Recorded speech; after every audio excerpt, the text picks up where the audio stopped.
Здравей, България, и честит празник! Честит празник, честит 24 май. Здравей, България, от мен. Гергана Тодорова продуцира днешното предаване. То ще започне в 7 и ще завърши не знам кога.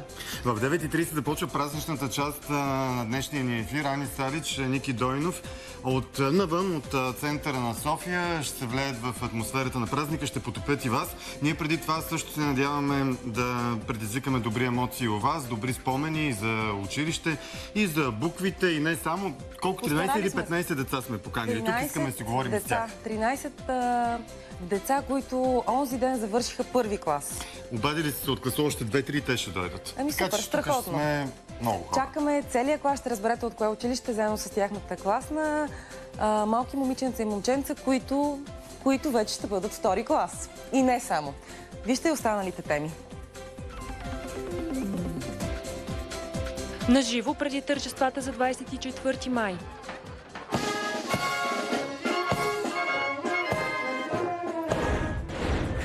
Магьосникът на сцената Камен Донев. Актьорът, който отново препълня Арена Армеец, специален гост на Ани и Виктор. Да празнуваш за първи път. За буквите, училището и първият учител. Първокласници гостуват в студиото. Изкуство на инат. Семейство виртуозни певци карат такси, за да оцеляват. Лекано.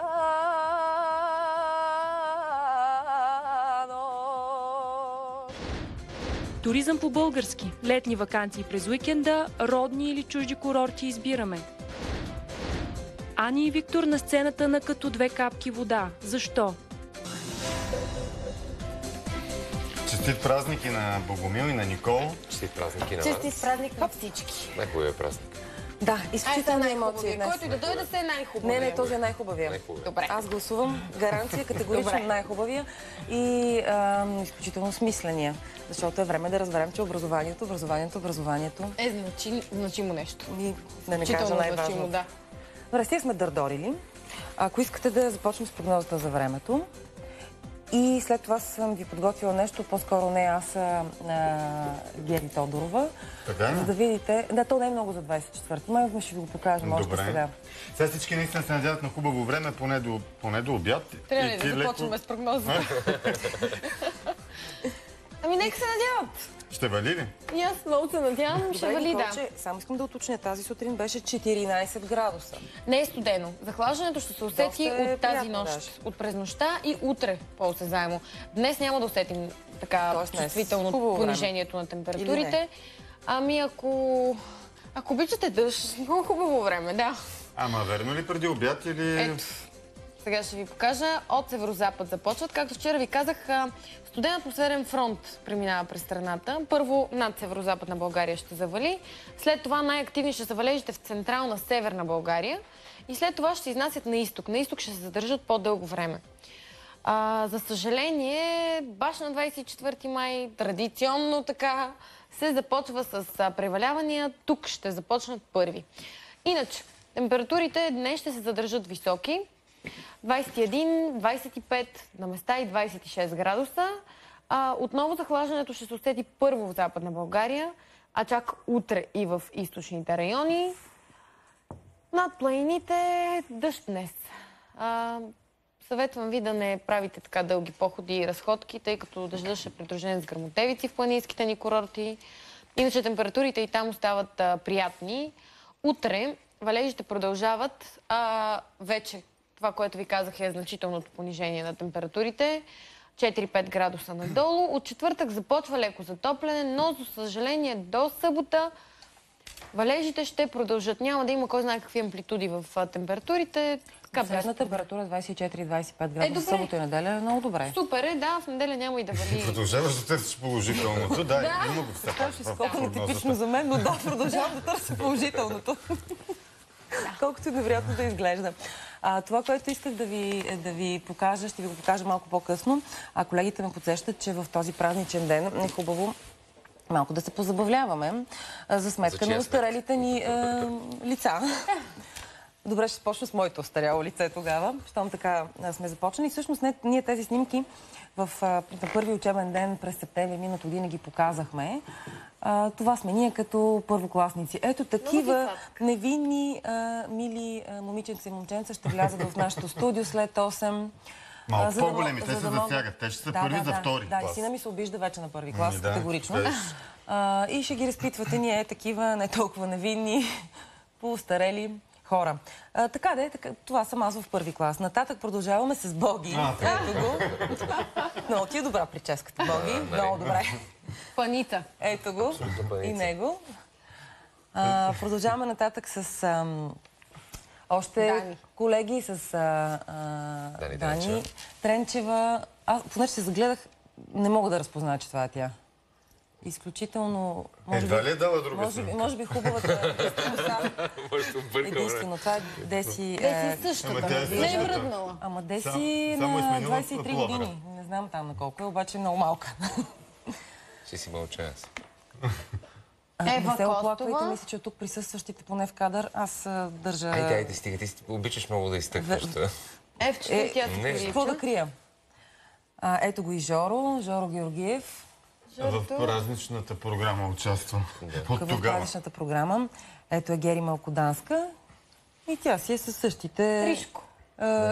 Оранжеви коси. Откраднало тук? Нещо се дали. Това са цветя. Добре. Ето е и нея.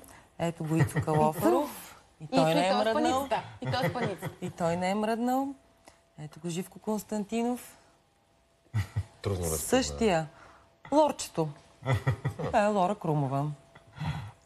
Само цвета на косата се е променил. Марина Стоименова. Ма тя си виж цветето и тук точно като включване от място на събитието. От тогава. Общо взето Марина Цекова. Така. Тя толкова хубава от малка. Прекрасна. Ми то хубавото от малко си личи. Да. Ето и нашата Мария Милкова с същата усмивка. Милен Цветков е това. Милен Цветков гледа лошо от малък. Строг гледа лошо. Много хубаво дете е бил. Маймунко мръсна. Гледа осъдително, да. Мия, да. И тя Без да подозира тук, че често и като голяма ще се налага заради ресор образование. Надето е същата. Надето е като... Надя Ганчева. С буйните коси. Трябва бързичко ми казват колегите. Надето Озунова. Чакам да дойде Виктор. Ники Василковски. Извинявам се, че съм пристрастна. Обаче Виктор е толкова сладък на тази снимка. Ники Какво дете беше, какво стана? Ники Василковски. Ето те и теб, Николче. Николче, тук си на първи учебен ден. Същите хубави коси. Още по-развълнувани. Взривени задни части съм главата. Рада ли е Рада, да. Рада Богданова. Ето е най-хубавата усмивка на нашия нюзрум. Мисля, че може да го връчим това място. Абсолютно. Бързо. Вероника Сашева, Вероника. Верония същия, да. Ето го как ти сладурчето. не е ли прекрасен? Чаровник. Тук съм дал фалшива снимка, тази ми е година по-рано. Оказва се, че от първия учебен ден имам снимка, обаче децата пред мен са по-високи. И аз просто не се виждам и за снимката ми от първия учебен ден ме няма. Така че тази е чудесна, тази ти е чудесна. Трябва обаче бързо към новините, защото пресрочихме в шеги и закачки и спомени. Пресрочихме времето, така че ако искате към новините, Боги. Да, всъщност новините основно днес с акцент 24 май. България празнува Деня на писмеността и просветата. По традиция през центъра на София ще премине шествие. Началото му е в 10:30 от Археологическия музей. Крайната цел е паметникът на светите братя Кирил и Методий до Националната библиотека. Тържествен водосвет, рецитиране на стихотворението "Аз съм българче" и изпълнението на хора от Националното музикално училище Любомир Пипков са само част от официалната церемония. Ще присъства и президентът на България Росен Плевнелиев. Тържества ще има в повечето градове у нас. Хиляди ученици ще пеят "Върви, народе възродени" по улиците и площадите в страната. Във Варна и тази година се организира ветроходният парад на буквите. Именно заради празника ще има и ограничения в движението в столицата. От 8 сутринта до 11 превозните средства няма да могат да се движат по булевард Цар Освободител в отсечката от Дондуков до Васил Левски. Затворена ще бъде и част от самия булевард Васил Левски от Цар Освободител до паметника на Апостола. Затворена ще бъде и част от улица Оборище. Затруднения в движението ще има и заради абитюренските балове. От 18 часа полицията ще регулира движението около площад Свети Александър Невски. Тогава отново ще бъде затворена част от булевард Цар Освободител. На 24 май мисия образование. Точно в 9:30 започва празничното ни предаване. Ще ви направим съпричастни към честванията в София и в цялата страна.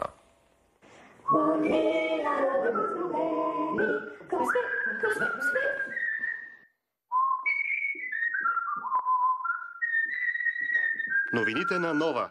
Грамотният избор. Тържествата за 24 май на живо. Ани Салич и Николай Дойнов в мисия образование. Празнично ще и в Здравей България, така че не го пропускайте. Пролетен базар на книгата се открива от днес до неделя в Националния дворец на културата. Близо 100 издатели и търговци ще предложат на клиентите си световни и български класики и млади писатели. Официално базарът се открива в 11 часа в централното фоайе на НДК. До края на седмицата ще има и премиери на книги, четения и срещи с повече от 50 български и чужди автори. До вечера се връчват и наградата на Асоциацията Българска книга "Рицар на книгата". Тя е за политици и журналисти с принос към литературата и четенето. Успоредно с честванията за празника, фенове на ЦСКА организират честие преди финала за Купата на България. Двубоят между червените и Монтана ще започне в 8 часа на националния стадион Васил Левски. Още в 5:30 след обед фенове на армейците ще се съберат пред Народния театър, откъдето ще потеглят към стадиона. Привърженици на ЦСКА вече многократно се изразяват недоволството си от това, че любимият им отбор е извън А група. Само преди седмица финансовият благодетел на червените Гриша Ганчев обяви, че от следващия сезон ЦСКА се завръща в елита. Окончателното решение за това обаче трябва да вземе Българския лекарски съюз. Финалът за Купата на България между ЦСКА и Монтана може да гледате пряко по Диема Спорт и в онлайн платформата GongPlay. Водещата тема от света, самолетът на Egyptair, който се разби в Средиземно море, не е променял посоката си преди да изчезне. Това твърдят египетските официални представители. Airbus-ът, извършващ полет от Париж до Кайро, с 66 души на борда, изчезна от радарите рано сутринта в четвъртък миналата седмица. След инцидента, министърът на отбраната на Гърция заяви, че самолетът е направил завой на 90 градуса наляво и след това е завил 360 градуса надясно, преди да падне в морето. Според високопоставен египетски представител, обаче не е имало необичайни маневри на полета и самолетът е летял при нормалната си височина от 11 280 метра преди да изчезне от радарите. Не са ясни причините за разминаването между гръцките и египетските заключения. Сега отново ви оставам в компанията на Ани и Виктор с празничното предаване. Ще ни разместят, защото сме говорили в час, докато Богомил се чете. Да, извинявай. Бог изводи новините, ние говорихме в час и коментирахме новините тихичко до теб. Ами то така ще продължим до 9:30. Вижте какви теми предстоят. Не толкова тихичко чак. Да. Здравей България продължава. Наживо преди тържествата за 24 май.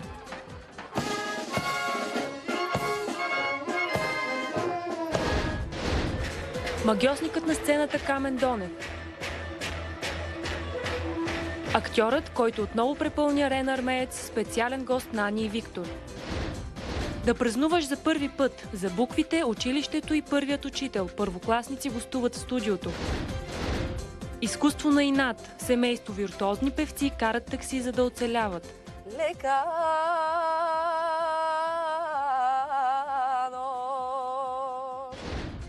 Туризъм по български. Летни ваканции през уикенда, родни или чужди курорти избираме.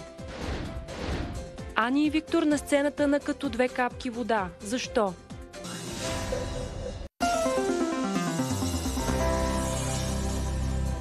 Честит 24 май, честит празник още веднъж на всички ученици, учители, журналисти, писатели, всякакви хора, които се занимават с култура, с изкуство, също така актьори. Не може да изборим всички, които празнуват днес 24 май. Само да кажа, че след малко ще ви покажем стажантите, звездните стажанти, които ще танцуват зумба. Много е забавно, даже смешно. И разбира се, отличените първи, втори и трети от снощното издание на Като две капки вода. Пак невероятно шоу направиха. Освен това с холограмата и изпълнението на Поли Генова. Но 4 първи страници ви показвам. Толкова от вестниците излизат днес. 107 милиона лева кредити за стартиращ бизнес. Всъщност новия социален министър Зорница Русинова, на място на Калфина тя, беше му заместник доскоро, е дала интервю за вестник 24 часа. Ето и снимката от първа страница на изданието. Виждате Кристалина Георгиева, Бойко Борисов и Меркел. Млади археолози четкат скелети за 800 лева и заверка. Съобщава празнично монитор от първата си страница. Селфи с костите, най-голямата атракция. Да. Наницата на разкопките около 30 лева на ден. И още едно празнично заглавие. Абитуриентка яхва Ролса на Роналдо. Това е като Рачо реже риба малко. Ролса на Роналдо. Да. Да, абитуриентка, която е решила по такъв начин да се появи на бала си. Знаеш, че има надпревара за лъскави коли, костюми и всякакви други неща. Става въпрос за старозагарска абитуриентка. Телеграф са поставили това началното си място, а иначе стандарт 15 000 на парад за буквите в Варна и хлапетата от забавачките пеят върви народе възродени. Това от стандарт, толкова от вестниците, а сега към обещаната тренировка по зумба на звездните стажанти тази вечер в 21 часа. Може да ги гледате, да се позабавлявате с тях и не само. Това всъщност е последното предизвикателство към звездните стажанти преди големия финал на шоуто на 4 и 5 юни. Я да видим в аванс нещо от тяхната тренировка. Стажанти, вие ще трябва да създадете ваша оригинална зумба тренировка.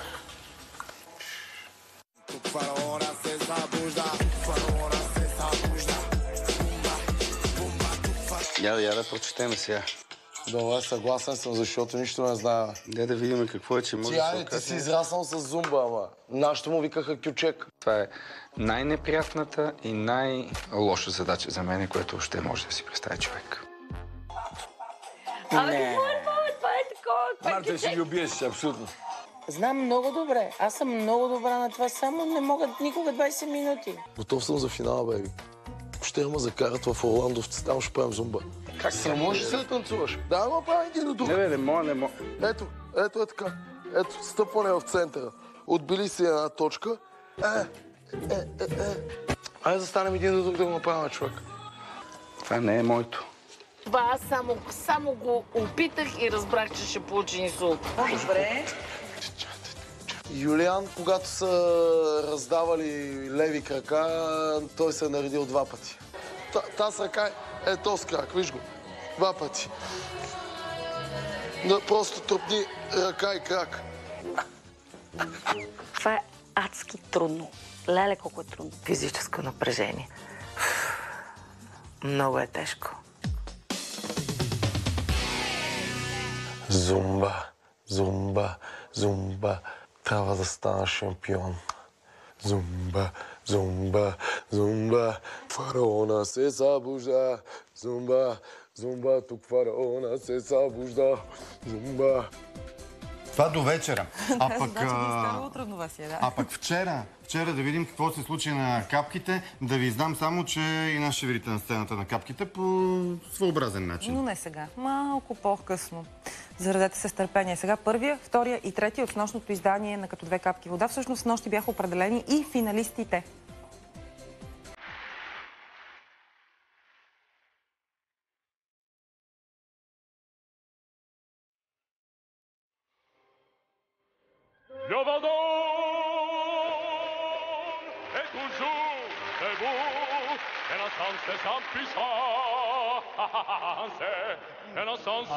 Само, че превъплъщение в образа на Николай Георов беше задачата на Орлин. Один Павлов е това, да.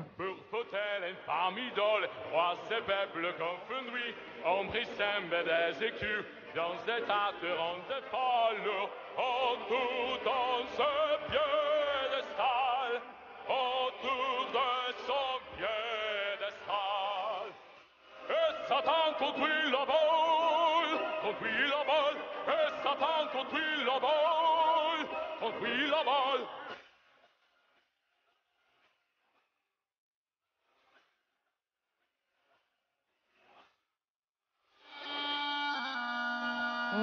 това преслава ли е? То се разбира. Това не е преслава, бе? Не, това не е да. Преслава, да. Валя балканска.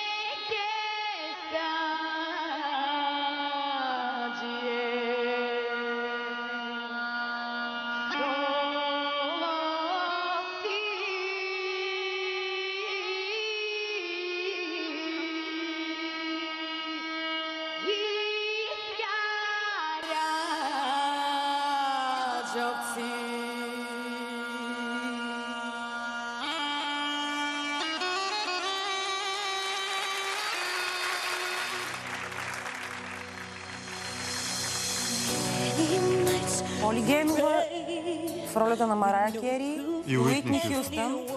Холограмата всъщност беше Поли Генова като Марая Кери, а иначе живото изпълнение Уитни Хюстън. Да послушаме малко.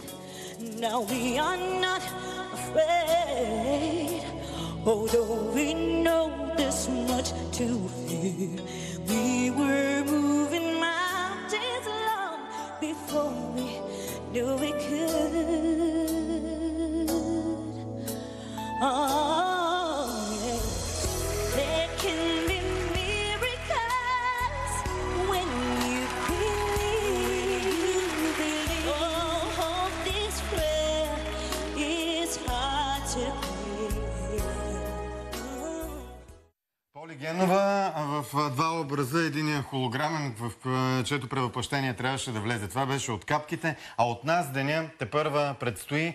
Останете със здравей, България, много емоции в празничния 24 май. Пак го честитим на всички, които го празнуват. От 9:30 имаме и специална програма с Ники Дойнов и Ани Салич. Тихо за малко да кажа най-важното. Най-важното е, че след малко в студиото ще влезе един цял клас първокласници. Извинете, те вече са второкласници. Подготвили са ни програма. Тук всички колеги се просълзяват, когато минават по коридорите и ги гледат. Едни невероятно сладки дечица след малко влизат в студиото и не само.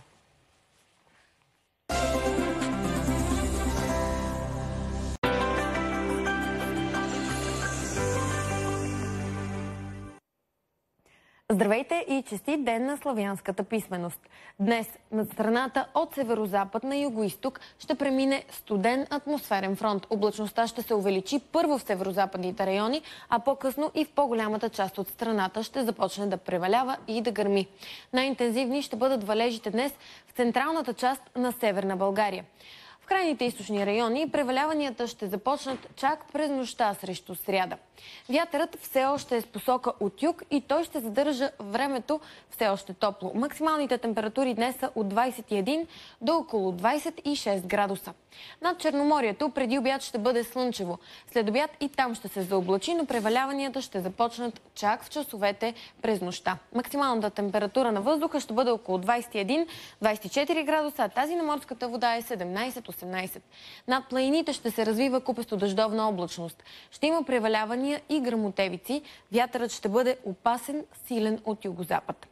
Утре времето ще бъде ветровито и захлаждането ще се усети по-чувствително. Облачността ще е значителна и на много места отново ще превалява. В четвъртък ще започне затопляне. Все още ще има превалявания, на места е възможно и да прегърми. През следващите дни до края на седмицата затоплянето ще продължи. Сутрин ще е слънчево, но в следобедните часове ще има превалявания, придружени с гръмотевици. Такова време ни очаква. Останете с нас. Хубав празничен ден на всички!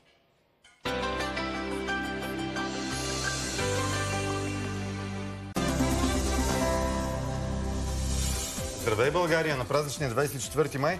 Още от рубриката Моята новина и днес ще ви покажем. Всъщност първите кадри не са от България, които ни изпратила Марина Радулова. А от френското градче Монпелие, което пише Марина Радулова, беше озарено от българския фолклор и традиция на 21 май.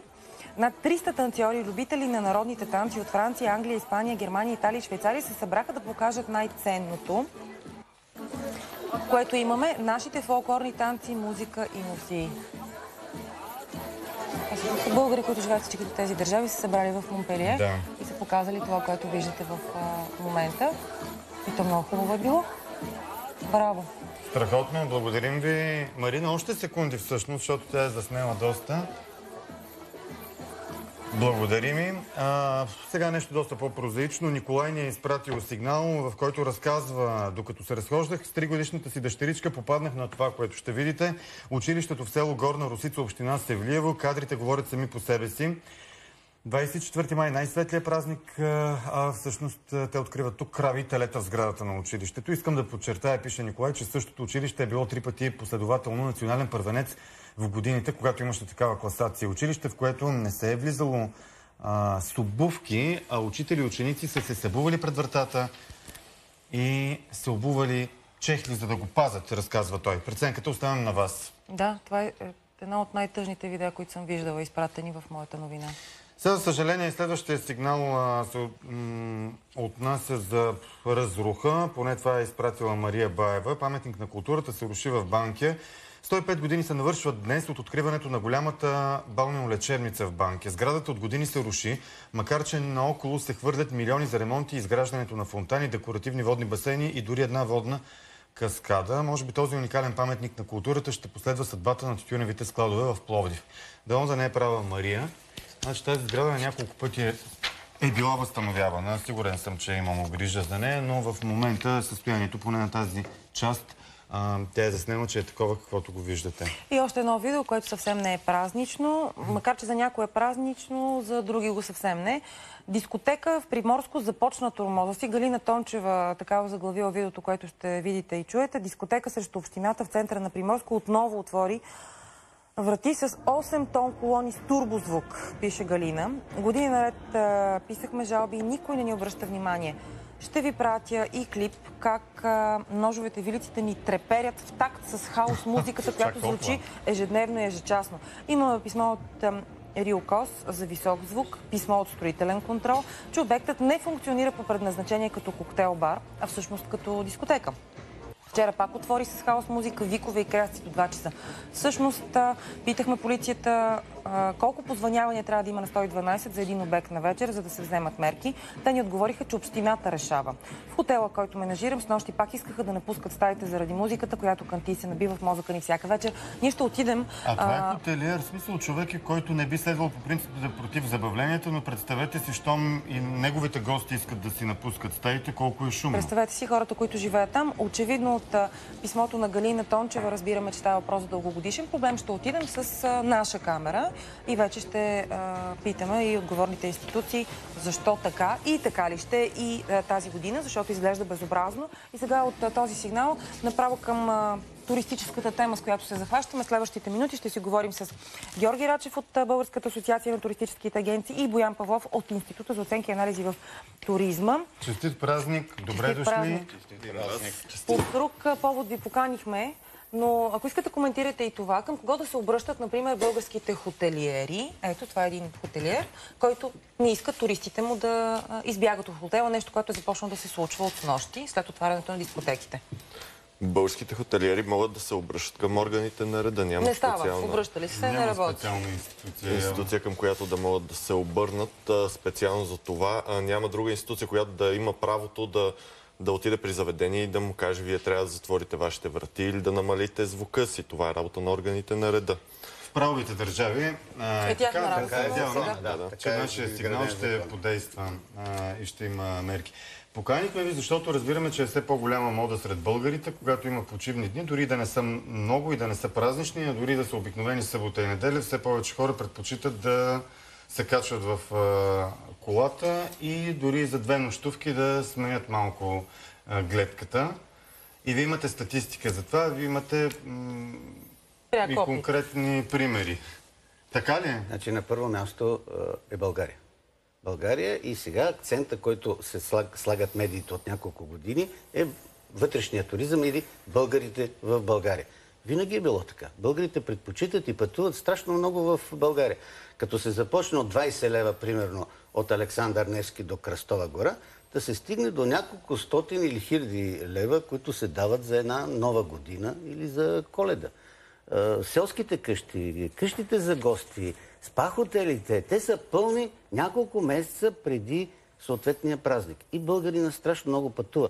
Това е големият ресурс, а ние много често... Повече ли пътува, отколкото пътуваше сега? Да, определено. Кажете какво показва вашата... Повече пътуваме. Уикенди в момента 280 хиляди българи ще пътуват в България, което е едно голямо завишение. Това сега за тези... Да. Като не говорим тук за хотелски резервации, естествено аз примерно съм пътувал 2 пъти вече, но нито една хотелска резервация не съм направил. Всеки може да избере културен туризъм, може да излезе в планината, да се разходи, но все по-къси и по-къси стават нашите почивки, нашите пътувания. На 2.8 дни средно е паднала почивката. А колко е било?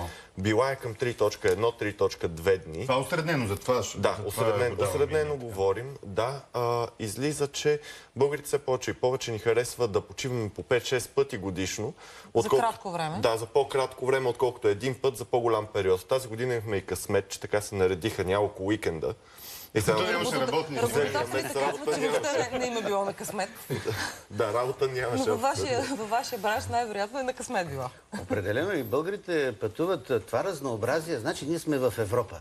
И този спор вечния, дали да ходим в Турция, дали да ходим в Гърция или пък национализма, да си почиваме в България. Ние сме свободни хора и естествено, че ще пътуваме и до Гърция, и в България. Кратко, на няколко пъти, на няколко различни места. Това е начинът да опознаеш собствената си държава и да срещнеш хотели, които непрекъснато се думка, защото може би най-голямата дискотека в света, това е Бургас Свети Влас. Само солниците останаха горе-долу незастроени и там няма дискотека. Проблем ли е сериозен това? Защото знаем, че това лято се очаква много голям брой, дори имаше оптимистични прогнози за рекорден брой туристи. Напълно нормално е. Да, вие сте прав, защото отпаднаха страшно много и световни пазари. Тунис, Египет, Турция. Турция може би ще загуби към 8 милиона туристи, не българи. Това са руснаци, това са германци, това са англичани, които са съществената част. И аз преди няколко седмици бях в Истанбул. Ами празен е Истанбул. Аз го помня като малката ябълка. Тогава нямаше атентати. Тогава нямаше нищо. Сега е празен и той е празен не само от българите, но той е празен и от европейците. Това е нашия шанс. Ще се справим ли обаче тук? Ваши колеги казаха, че има огромен дефицит на клишето, че има безработица, огромен дефицит дори на ниско квалифициран труд в хотелите. Има дефицит и той не се дължи специфично на това, че липсва работната ръка. Работната ръка е там, но много българи почват да търсят как да учат езици, как да хванат сезона, но не в България. Да работят в туристическия бранш, но не в България. Къде? Ами навсякъде из Европа, където е отворено. Нали, където могат лесно да отидат, където могат лесно да си намерят работа. Един човек, българин, който знае, да кажем, един английски, немски, испански, италиански, може много лесно да си намери работа в чужбина. Това е разликата в заплащането, например, с Испания. Например, един добре обучен и, как да кажа, сервитьор с опит. Зависи по какъв коефициент говорим. Тук трябва да се вземе в предвид стандарта на живот, като сметнем и средната работна заплата. Разликата е огромна. Разликата е между няколко хиляди месечно до няколко стотин месечно. Това ли са заплатите по българското Черноморие, например, през лятото? Това са заплатите в България. Да, за това говоря. Същественият въпрос е дали искаш да работиш. Защото в Гърция е пълно с млади момичета и момчета, българчета, които работят в Гърция, работят като аниматори. Сутрин започва с чистенето на басейна, с подреждането на плажа, след това отива да сервира, след това и в 10 часа прави фолклорна програма с гръцки танци. Той си абсолютно. Значи, искаш ли да работиш, може да изкараш страшно много пари. И ако искаш да марселуваш някъде да отидеш, няма как сезонния туризма и как да намеря аз един комплект от хора, които да обслужват хотела, като той хотел е отворен 4-5 месеца. Да. Няма как. И въпреки всичко, все още съществуват сред младите хора една прослойка, която работи на морето интензивно. Този англичанин колко се беше напил, какъв бакшиш ми остави. Чудесно. Цяла седмица. Това е част от реалността. 4 месеца работа, една зима лайф. Сезона виждате, дискотеките работят вече. Какви хора да има наоколо? Разбира се, такива, които трябва да са мъртво пияни, за да издържат този шум. Ти нямаш друг шанс. Това е другия въпрос. Това ли, облика, това ли стана? Не. Културният туризъм цъфти. Велико Търново показва много голям ръст в сравнение с предишни години. Всички културни паметници на България продължават да се развиват и все повече и повече хора. Дайте пример за други места. Търново, казвате. Търново, София, Пловдив. Непрекъснато ходят туристи там на такива точно кратки пътувания, обикалят забележителностите. Не е само това обликът на нашата държава. Задължително има го този сегмент, но сега много ме съмнява, че някой с здравия си мозък би си казал, ще отида на малко почивка, така да не слушам шум на културен туризъм в Слънчев бряг. За всяко място си има определени дестинации. Слънчев бряг, извинявайте се. Ето ви примера беше София е по-малко чужда реч, между другото. Ако минете сега, ако минете, ще чуете. Вчера сутринта, понеже ми се наложи към 10 часа, видях в един момент хората се спяха още почивен ден. По Раковска от 6-7 места имаше чужда реч. А в София не беше така. На Витушка, в кафенетата, в заведенията е пълно с чужденци. Добре, има и алкохолен туризъм. И той не е, алкохолният туризъм не е наш патент изцяло. Напротив, навсякъде по света е така. Да не говорим за Флорида, където има барове с километри, които обслужват точно те прекрасни. Вие се занимавате с туризъм, но като туристи къде последно ходихте? Споменахте за Истанбул, но друго място? Като турист? При мен е малко особено. Когато съм на работа, почивам и когато съм на почивка, работя. Но така или иначе тази година една седмица ще бъде на градина, при всички положения, и една седмица в една нова дестинация, лично за мен, ще бъде в Албания. Едно ново място винаги е хубаво. Знаете, че за втори път чувам Албания, когато става въпрос за туризъм и място, което трябва да бъде посетено. Ами ако погледнете картата, то почти българите се изредихме и това са нормално ние да контактуваме с... Какво може да видим в Албания, освен ниски цени? Това ниски цени, едно свръхзастрояване, което следва като те върват точно по нашите стъпки, сравнително добро обслужване и една прекрасна природа. Свръхзастрояване казвате обаче, че и там се започва. Естествено, да, естествено. Всички албанци, които работят в Европа, пращат парите и парите се инвестират в туризъм. Абсолютно. И строителство. Да. Спрямо България? Вие къде ходихте последно? Ми е любопитно, до Шипка ходих. До Шипка за ден и половина някъде изкарах. Там спах при приятели. Беше да се свържем с природата малко, защото в София, както си говорим, е доста задушно, много хора. Сега на Шипка имаше доста хора, но... Факт. Винаги има доста хора на Шипка последните няколко години. Празник е, празнична ще е днешната ни програма. Вашия спомен от 24 май, всъщност така завършваме разговора с конкретен спомен или конкретен учител, който помните. Аз си спомням, че редовно девойките мръзнаха на 24 май. И днес ще е така. И днес ще е така. Валеше си, почти винаги вали. Един път на 10 години да се размине. Минавахме, чакахме часове да минеме пред мавзолея. Жалко, че се бориха мавзолея. Невероятна туристическа атракция. Просто световна туристическа атракция. Можеше да се използва. Факт. Разбира се, това остава и това е... горе на Бузлуджа, но това е друга тема. Това е друга голяма тема, да. Да, аз лично помня моята преподавателка по математика, която толкова пъти ме е спасявала от отсъствие, че нямам думи. Благодарение на нея може би успя да завърша, така че... Обаче пък добре ви се е получило след завършването. Живи и здрави и успех ви желаем. И сега като стана въпрос за училище... Благодаря. И като стана въпрос за училище, сега Биляна Борисова и Кирил Емилов ще ни разкажат за 3 училища в, за съжаление, все още най-бедния регион, не просто в България, а в цяла Европа. Северозападна България. 3 училища. Едното е едно от най-модерните в България, другите 2 май съвсем не. Да видим отказ от това, което може да видите тази вечер в темата на Нова, след централната емисия новини, с автор Биляна Борисова. Мила госпожо Нели Христова, обичам те много. Когато ги няма децата, нищо не е такова, каквото трябва да бъде. В най-старото училище в България първият звънец започва да ехти преди повече от 390 години. Мястото е Чипровци. Едва ли някой тогава е предполагал, че в 21 век ще останат една шепа ученици и самото училище ще бъде застрашено от затваряне. То е единствено училище в община Чипровци. Защитено е и е средищно училище. Демографския срив се отразява пряко върху училището и децата намаляват. Това е най-голямата ни болка и притеснение. Но тези, които са останали, продължават една традиция. Традицията на такането на килими.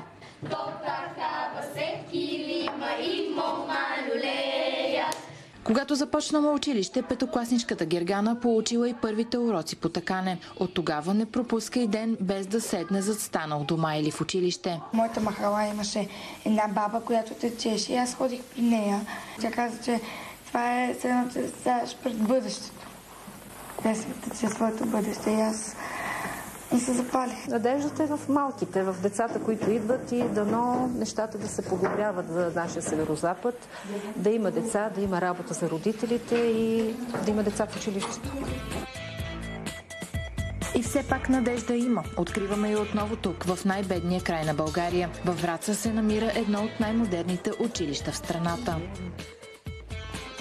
В Средно общообразователно училище Христо Ботев материалната база е толкова добре оборудвана, че за нея биха завидели дори елитните чуждестранни учебни заведения. Интересно е това, че имаме доста хубави кабинети.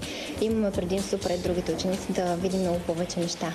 Отивайки в Западна Европа преди години, аз видях какви са условията. Видях училищата в Осло, в Лондон, в Бирмингам. И по този модел започнахме преустройството в нашето училище. А това не са млади изследователи, а 11-класниците в час по химия. Така скучните формули от учебника са заместени с истински химични реакции, които се случват в ръцете на всеки ученик. Когато направиш опита, вече си сигурен в това как изглежда, как протича реакцията и можеш практически да приложиш знанията си. За да има добри резултати, трябва много къртовска работа. Вярата не трябва да ни напуска нито за миг. Затова, защото нашите деца са нашето бъдеще и такива, каквито ги направим и каквито ги обучим днес в училище, такива управници ще имаме утре. За Здравей България, Биляна Борисова. Здравей България! Сега ще ви разкажем една история, при която двама виртуозни певци, музиканти, вместо да правят само това, което Господ им е дал, им се налага да карат такси. Казваме ви го на 24 май, факт е. Всъщност, следващата история, ще си позволя да кажа нещо. Поисках позволение от автора и Мария Милкова. Докато е подготвила репортажа, който ще видите, тя наистина е плакала, защото следващата история може да ви накара да се гордеете, че има такива хора на изкуството, но и много ще ви натъжи. Вижте. Не казвай, любе,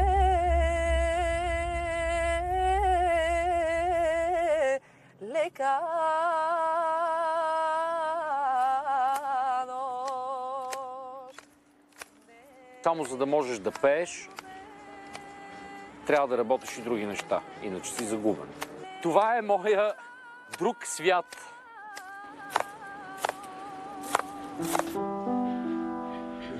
Животът им се дели на два свята. В първия изживяват мечтата си, за която са се борили от невръстни. Валентина пее в ансамбъл Филип Кутев, а съпругът й Деян е в мъжкия радиохор на Българското национално радио. Но цената да са там е много висока.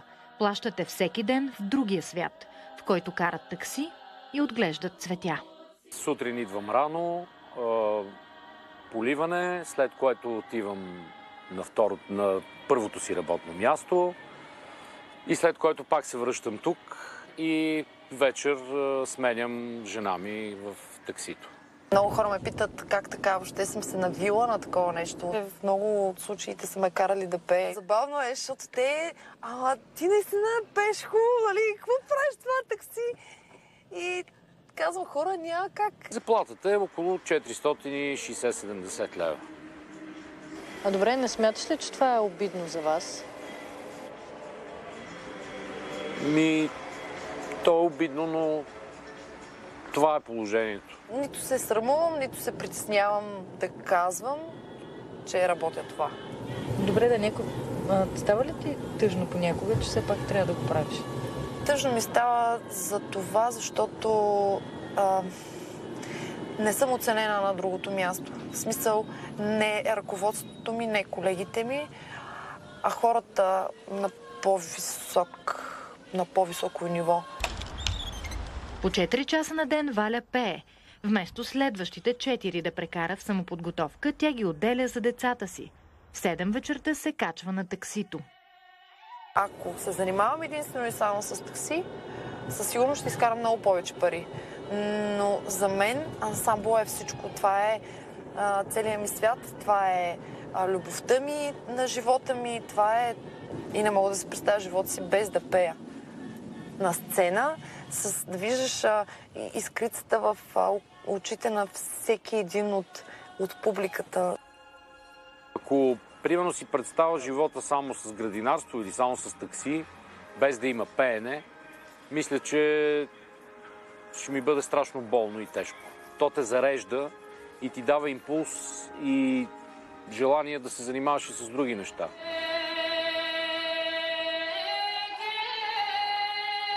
Хората наистина са жадни за култура. Хората наистина отделят и малкото, което имат, за да отидат на един такъв концерт като нашия, да се нахранят с българщината, която ние носим и разпръстваме по този начин. А не ти ли е хрумвало да се махнеш от България? Ако трябва да бъдем честни, пробвахме. Съпругът ми замина за Германия. Той издържа буквално 1 месец. Не мога без България. Просто не го казвам просто защото съм пред камера и съм в някакво интервю. Просто го казвам от сърце и душа. Просто си обичам страната. Ама тази страна те оценява на 450 лева. Какво мога да направя, освен да захвана на още 3-4 места да работя? Тях сме просто едни там хорица, които тропат си някакви хорца, пеят си някакви песнички. Да, но тези хора съхраняват най-милото на България. С какво друго можем да се похвалим? С образование, с здравеопазване. Всеки един народ пази културата си и фолклора си с всички усилия, а ние в България не го правим. Искам да попитам защо. До тук със смисъла на изкуството и безценната ни култура. Питам ги къде са децата и кога всъщност ги виждат. Двамата са родители на 2 дъщери, на 10 и на 12 години. Точно в момента са вкъщи сами. Може и да ме погнат от социални грижи. Днеска ми се обажда детето и ми казва, че иска да го изведа на разходка, но аз му казвам, не мога да ти изведа в момента на разходка. Това е най-тежкото нещо. Питаха ли те защо ще караш такси? Те разбират всичко, те оценяват всичко и за тях това, което ние правим, е наистина оценяват, просто го оценяват. Имам страхотни деца и се гордея с тях. Гордея се, че съм тяхна майка. Разплакваме.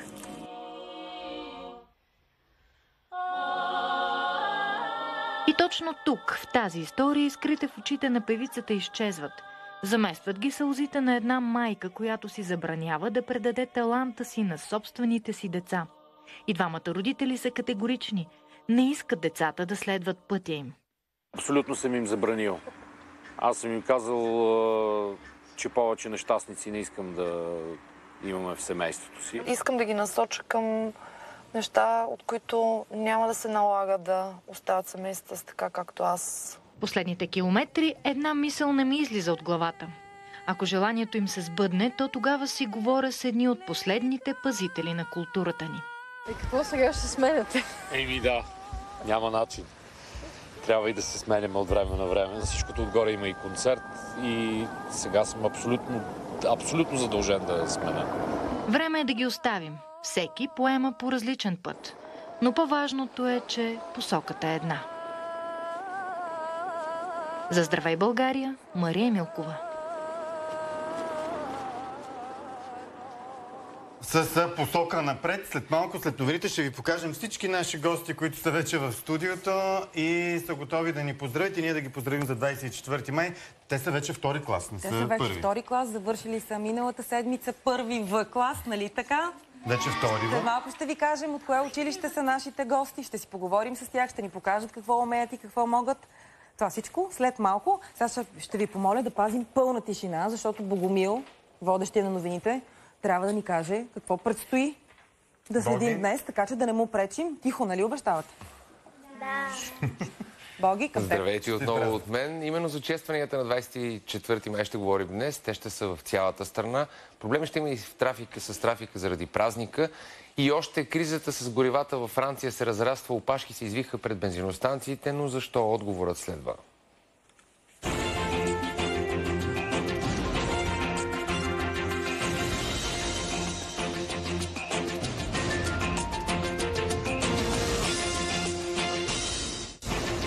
Добро утро и честит празник. Новините в 8 започват сега. България празнува деня на писмеността и просветата. По традиция през центъра на София ще премине шествие. Началото му е в 10:30 от Археологическия музей. Крайната цел е паметникът на светите братя Кирил и Методий до Националната библиотека. Тържества ще има в повечето градове у нас. Хиляди ученици ще пеят "Върви, народе възродени" по улиците и площадите в страната. Във Варна и тази година се организира ветроходният парад на буквите. Именно заради празника ще има и ограничения в движението в столицата. От този момент до 11 часа превозните средства няма да могат да се движат по булевард Цар Освободител в отсечката от Дондуков до Васил Левски. Затворена ще бъде и част от самия булевард Васил Левски до Цар Освободител до паметника до Апостола. Затворена ще бъде и част от улица Оборище. На 24 май мисия образование. Точно в 9:30 започва празничното ни предаване. Ще ви направим съпричастни към честванията в София и в цяла България.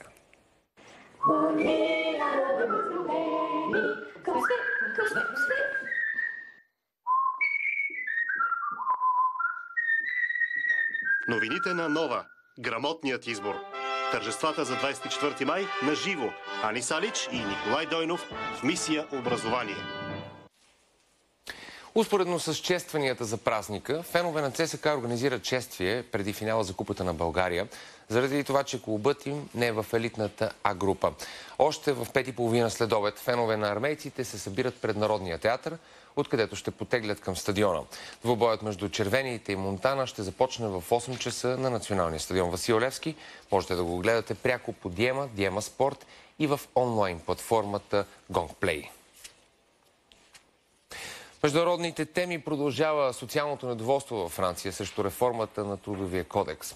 Расте броят на блокираните от протестиращи петролни рафинерии, а това води до все по-голям недостиг на горива. В понеделник вечерта повече от 2000 бензиностанции са били с изчерпани количества. 6 от общо 8-те рафинерии на територията на страната са засегнати от протестите.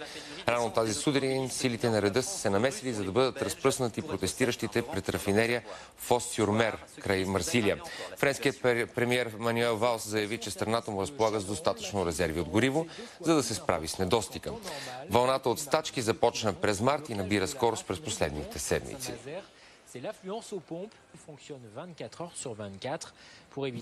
Актрисата и носителка на наградата Оскар Анджелина Джоли вече има и академична титла. Тя беше обявена за гостуващ професор на Лондонското училище по икономически и политически науки, едно от най-престижните учебни заведения в Великобритания. Джоли, която е и посланник на добра воля на Агенцията за бежанците на ООН, ще преподава на студенти, извършващи магистърска степен. Програмата, в която ще преподава Джоли, представлява едногодишен курс, включващ модули върху жените, мира, сигурността, въпросите на половете, военизирането, както и човешките права.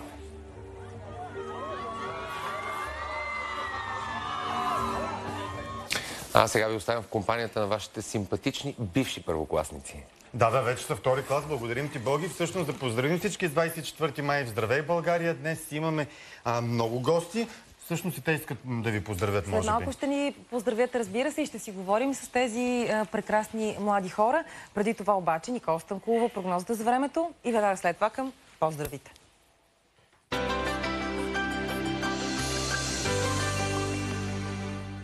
Здравейте и честит празник на славянската писменост. Днес от северозапад на югоизток през страната ще премине студен атмосферен фронт. Облачността ще се увеличи първо в северозападните райони, а по-късно това ще се случи и в по-голямата част от страната. Ще започнат валежи с гръмотевици. Ето и как ще започне деня над страната. Предимно облачно ще бъде в северозападна България, а над северните райони днес валежите ще бъдат най-интензивни. По-късно, чак в часовете при вечер, очакваме преваляванията да преминат и към по-източните райони от страната. В крайните източни части валежите за деня ще бъдат почти незначителни. Днес е денят и на голямото прибиране след празничните дни, така че ако ще шофирате, тръгнете по-рано, пътните настилки в по-голямата част от страната ще бъдат мокри. Вятърът все още е с посока от юг и той ще задържа температурите високи. Максималните днес ще са от 21 до 25-26 градуса. Над Черноморието преди обяд ще е слънчево. След обяд ще се заоблачи, но превалявания ще има едва през нощта. Максималната температура на въздуха ще е от 21 до 24 градуса, а тази на морската вода е около 17-18. Над планините ще се развива купесто дъждовна облачност. Ще има превалявания и гръмотевици. Вятърът ще бъде силен от югозапад, така че избягвайте разходките в тези райони. Нека да видим и какво време ще ни очаква през следващите дни. Утре ще бъде ветровито и захлаждането ще се усети по-чувствително. Облачността ще е значителна, на много места отново ще превали. В четвъртък ще започне затопляне. Все още ще има превалявания, на места е възможно и да прегърми. През следващите дни до края на седмицата затоплянето постепенно ще продължи. Сутрин ще е слънчево, но в следобедните часове ще има превалявания, придружени с гръмотевици. Такова време ни очаква. Останете с нас. Хубав празничен ден на всички!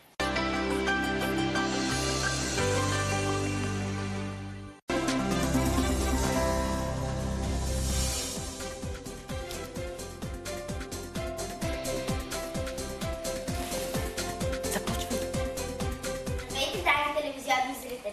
Гледате нашето директно излъчване от студиото на ТВ51, посветено на Светлия. Български празник 24 май. Деня на славянската писменост и култура. Ана! България, че кой ли я не знае, на здравици, на рози цяло хай, в небето чак опират планините, като небе са ширни равнините. Още в древни времена солунските двама братя са посели семена на славяните в сърцата. Семената са безсмъртни, букви, 30 са те. Изучава ги усърдно всяко българско дете. Двама братя преди толкова века, светлина са дали на човека, дали са ми азбуката мила, да върви към знание и сила. Кой към светло бъдеще ни води, буквите на Кирил и Методий. В старо време, сегашно време, с тези букви пишем и четем. Буквички родни познати. Разменихме.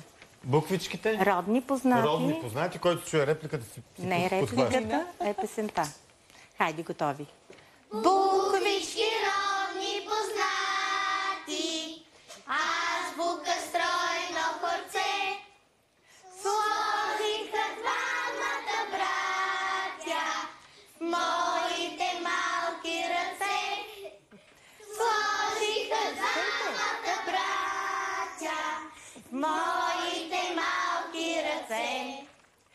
Пиша ги в дълги редици, ниша по белия лист. Те ми приличат на птици, лято в небесната вис. Те ми приличат на птици, лято в небесната вис. Уша висобич голяма, буквички скъпи за мен. Давам ви дума, че няма да ви забравя ни ден. Давам ви дума, че няма да ви забравя ни ден. Хубава е моята мила, моята звучна. Хубава е моята мила, моята звучна родна реч. Тя ми дава ум и сила, тя зове ме отдалеч. Приказки. Приказки ми тя разправя, за юнаци, за борци и родината прославя, люби нейните творци. Високи сини планини. Високи сини планини, реки и златни равнини, небето като топлина, това е моята родина. Небето като топлина, това е моята родина. Обичам тази земя голяма, тъй както си обичам мама. Тук мила ми е всяка птичка и всяка мъничка тревичка. Тук мила ми е всяка птичка и всяка мъничка тревичка. Обичам българските думи, щом слушам по поля и други. Обичам българските песни и нашите приказки чудесни. Обичам българските песни и нашите приказки чудесни. Когато гледам планините и слушам как шумят реките, шума на Рила и Пирина, аз чувам моята родина. Шума на Рила и Пирина, аз чувам моята родина. Питам своя татко, що е татковина? Може би наведат, чисто от куприна. Може би реките, Дунат и Марица, планината Рила с горната Орлица. Татко ми отвръща нашата родина. Де роден си, сине, дето си отрасъл по небесно рамо, дето си научил българското слово. Тази нощ ще цъфнат, мамо, най-охайните цветя. Под небето ни голямо, светло като радостта. Да накичим те, с които изковаха нашата реч, глухи манастири крита, извън тяла като меч. Митко, събуди. Събуди ме, мамо, рано, пръв да срещна окрилен. Нашето градче е прекрасно, най-очаквания ден. Защо ли малката Русица, тъй рано сплела е косица? На празник батко ще я води в деня на Кирил и Методи. Зато и Русица носи цвете и цялата от радост свети. На празник батко ще я води в деня на Кирил и Методи. Днес ние скланяме глава в знак на благодарност и признателност пред солунските двама братия. Благодарение на тях днес ние се гордеем, че сме деца на България и можем да мечтаем, да вярваме и да постигаме успехи. И сега, върви народи, върви народи възродени, към светла бъднина върви, с книжовността сила нова, сърцата си ти поднови. Браво, благодарим ви, честит празник. Да покажем и госпожата зад кадър, тя помагаше. Здравейте, честит празник и на вас. Приятно ми е. Честит празник на първи В клас от 51-во соло Елисавета Багряна, нали така? Да. Затова ли беше от 51-во студио излъчването? Не знаем ли. Искате ли да седнем, някой от вас, може би кавалерите да останат прави, момиченцата да седнат, за да може да си поговорим.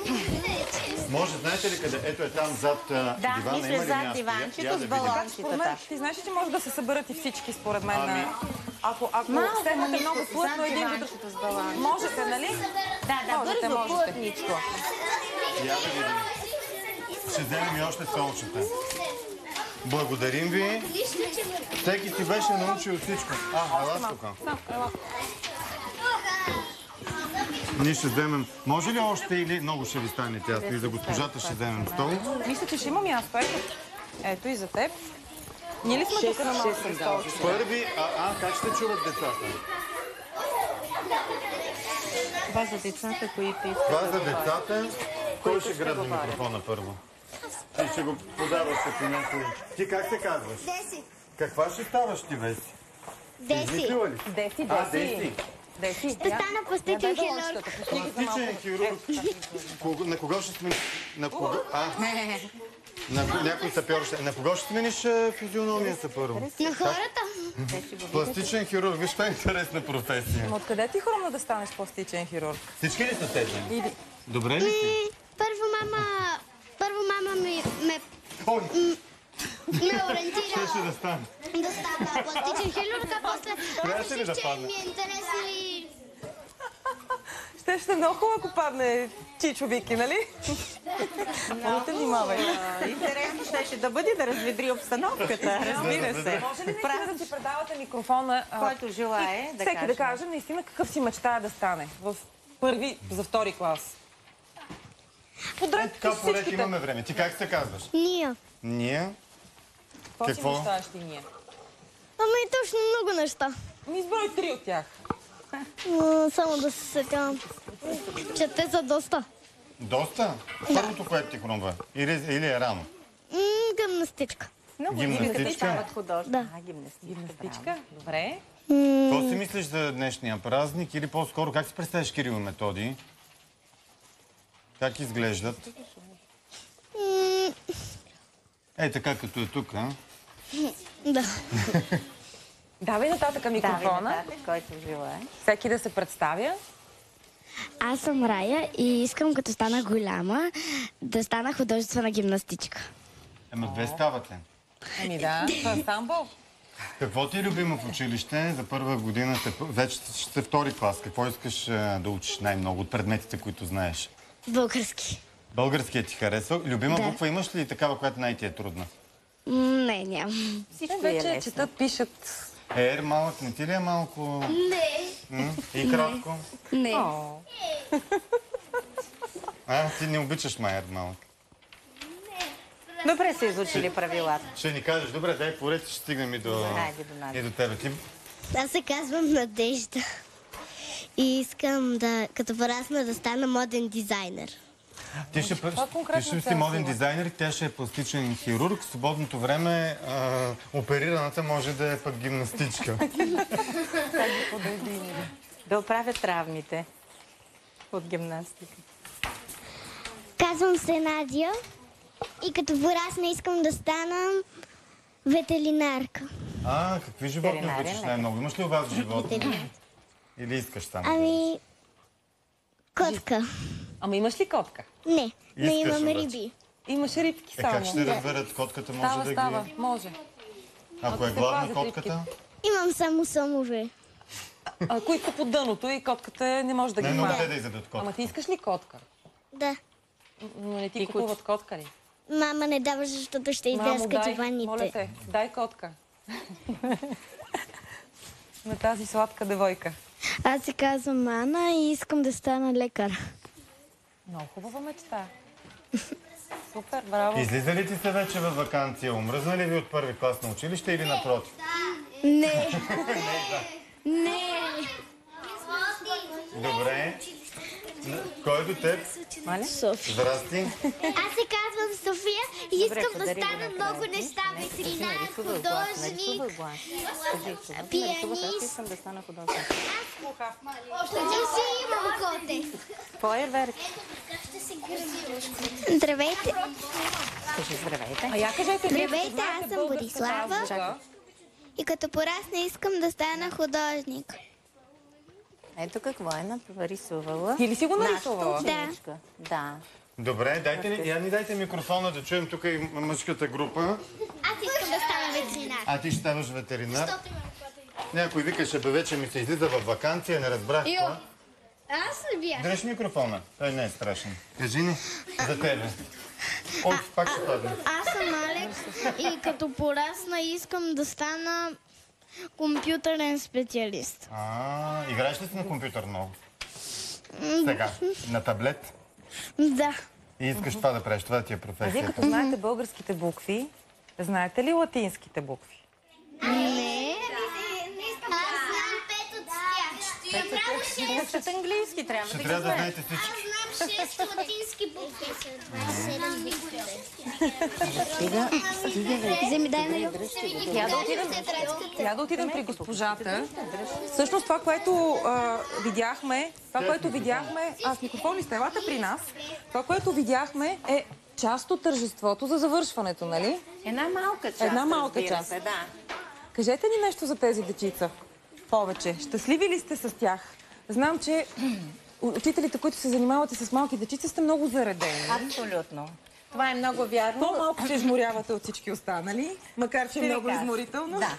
В момента, в който виждате този състав, с тия грейнали очички, тия весели личица, както и да отиде човек на училище и без настроение, чувства се недобре, в даден момент, отивайки там, се зарежда. И до такава степен те поглъща работата и толкова си щастлив от това, което правиш, че просто всичко друго остава на по-заден план. Колко години сте начален учител? Аз съм 34 години начален учител в едно и също училище, 51-во.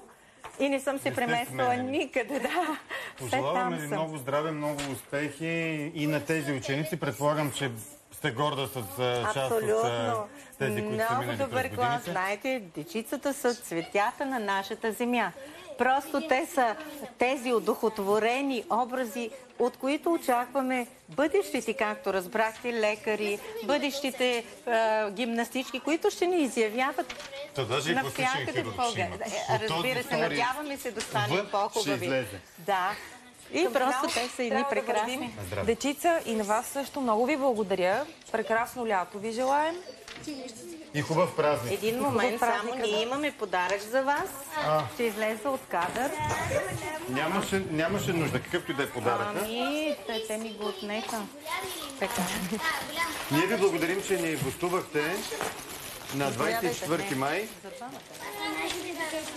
Така, тъй като вие също имате празник, както ние учителите, ви подаряваме по една сладка радост. Много да се насладите живота. Освен красота има наистина и сладост. И нещо, което е много вкусно, сладко. Много се радвам, че сме във вашето студио и се надявам и друг път да се видим отново с вас. Ами ще има поводи, нали? Да. Надявам се. И слушайте какво ви казва госпожата. Благодарим. Честит празник още веднъж. Останете със здраве, България. Това, което искаме да кажем, е, че сега ще кажем добро утро на Ани Салич и на Ники Дойнов, защото те от 9:30 поемат щафетата. Вижте как.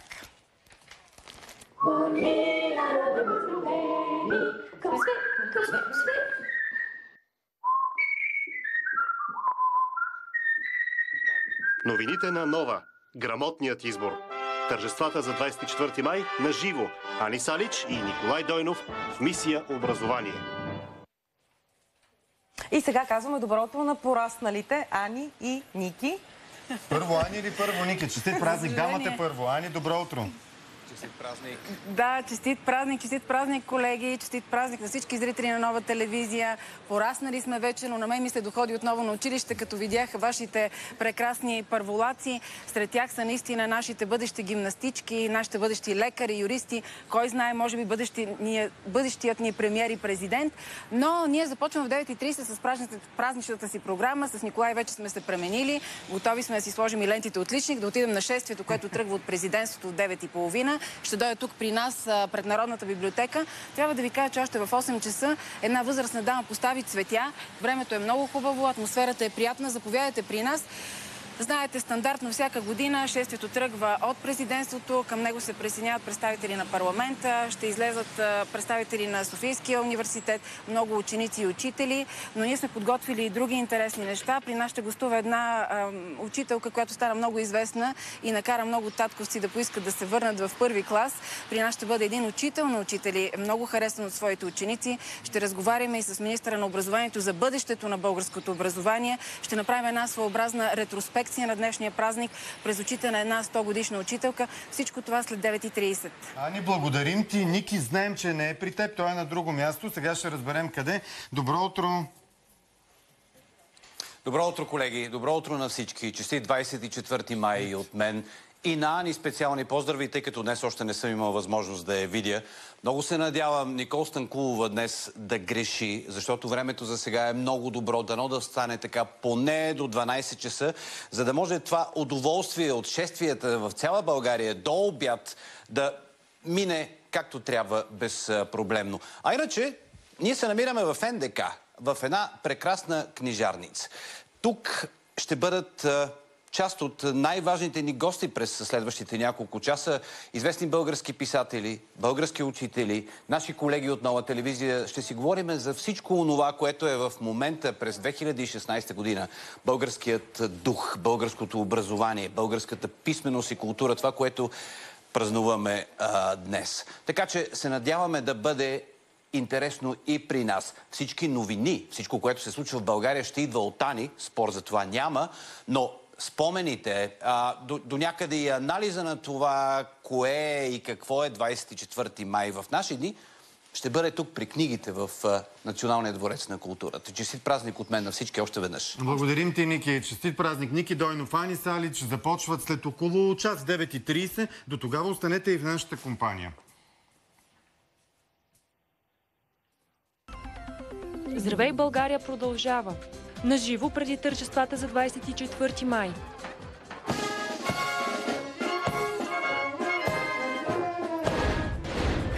Магьосникът на сцената Камен Донев. Актьорът, който отново препълни Арена Армеец, специален гост на Ани и Виктор. Ани и Виктор на сцената на Като две капки вода. Защо? Здравей, България! Честит празник, честит 24 май. Мисля, че следващия ни гост е един от най-подходящите за този ден и му благодарим, че отдели от времето си на 24 май и да кажем добро утро на Камен Донев. Добре дошъл, добро утро. Добро утро. Добре заварили. Преди да започнем разговора с теб, ми се иска да въведем зрителите в атмосферата на зала Арена Армеец. Тези от нашите зрители, които не са те гледали на живо, ти правиш наистина чудеса с постановка, да събираш толкова много хора и то не един път. Така че малко звук и картина от творчеството на Камен Донев.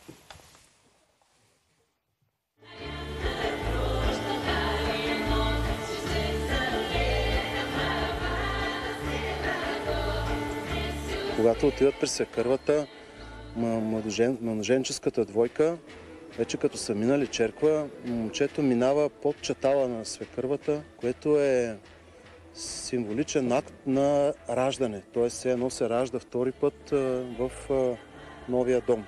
Всички знаем какво става по някой път на балканските сватби, как завършват те. Има и с хубаво завършек, но някой път е катаклизъм.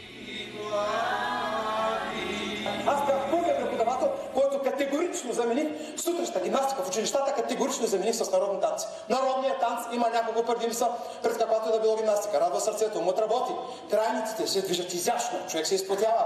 И ако се задълбочи вътре в себе си, може да преживее катарзис. С гимнастиката катарзис няма как да преживееш, най-много да си чупиш врата, нали? Докато с народния танц катарзисът е постижим, душевно пречистване. Образователната система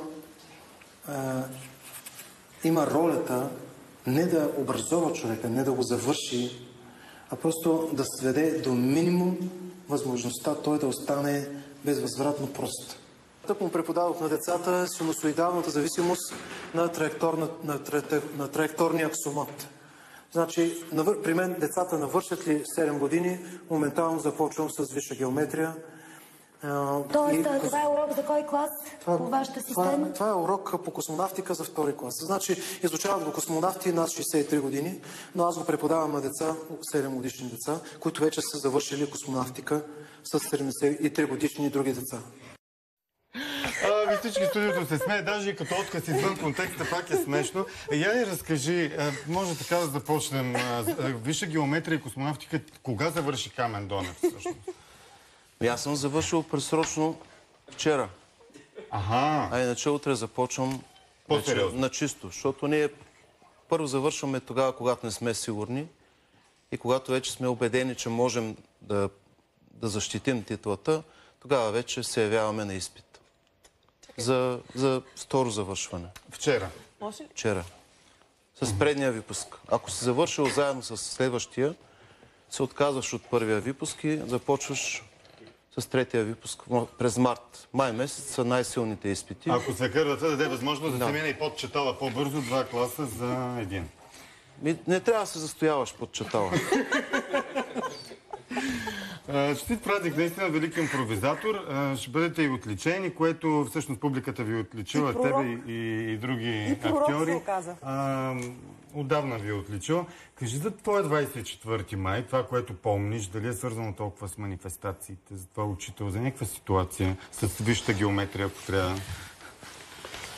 На моя 24 май започна да идва много по-късно, може би преди 20 на години, когато започнах да разбирам каква сила е словото и думите, колко могат да дават и колко могат да успокояват, да вдъхновяват. Така че като малък 24 май беше с цялата тази еуфория, нали, на манифестациите, беше нещо много приятно, но крайно неразбираемо, защото едно малко дете, един тинейджър, няма как да знае в какво се състои, каква е същината на цялото това нещо. Как разбра силата на думите? Казваш, преди 20 на години започнах да го осмислям като празник, като значение, като когато започнах да се занимавам с театър и с слово. Когато видях как една поредица от думи може да взриви, може да извади от човек нещо много истинско, дълбоко, може да манипулира, може да внушава, може да разочарова, да окрилява. Силата на словото е безмерна. Възгледите на един учител. Всъщност ние показахме отказ от твоите възгледи. От кога беше този запис? Помниш ли? Това, което показахме горе-долу, от коя година? Можеш ли да ни припомниш? Не мога да си спомня, защото не се виждат маратонките. Аз по маратонките познавам. Колеги, вижте маратонките, за да разберем коя година е. Ако са бели, значи е много стар. Ако са по-други... Иначе не мога да се ориентирам. Не случайно те питам, защото ти обясняваш за българския народен танц, който трябва задължително се заведе в училище, че катарзис е много по-лесно може да се преживее с навеждането в българския народен танц и не само. Още 40 секунди отказ от възгледите на един учител и след това ще продължим. И сериозно за това, което в момента става в средното ни образование и не само. Предполагам, наблюдаваш и се интересуваш. Нашия голям писател, патриот от близкото минало, Константин Петканов, който вижте сега колко хубаво каза човека, светла му памет, вижте колко хубаво каза по този въпрос. Кой е въпрос? Сами ще разберете. Значи, цитирам, опростачването, казва на човека, започва най-напред от загробяването на говоримия език. Вчера срещам едно съседско дете. Как се казва, викам тебе, моето момче, там пред блока го видях. И това мисли, 5-6 секунди мисли, накрая вика, 5-6 кучета избягаха на по 100 метра отбеше. Имаше една бременна котка, роди и тя замина. Хората от първите етажи продадоха апартаменти, всичко живо. Всичко живо се изнесе за Италия, разбеше. Викам се на кала, няма да го питам нищо повече това дете, много е нахъсано, може да ми изяде крака. Лесно ли ти е да се гледаш отстрани? Защото тук всички в студиото, естествено, съвсем разбираемо се смеят. Ти смешен ли си сам на себе си? Не. По някой път се засмивам, като измисля нещо сам, ама като съм сам. И гледам да не съм пред други хора, защото те няма да знаят за какво става дума. Но като се гледам, честно да ти кажа, не си се смея на себе си. В смисъл, не си се радвам.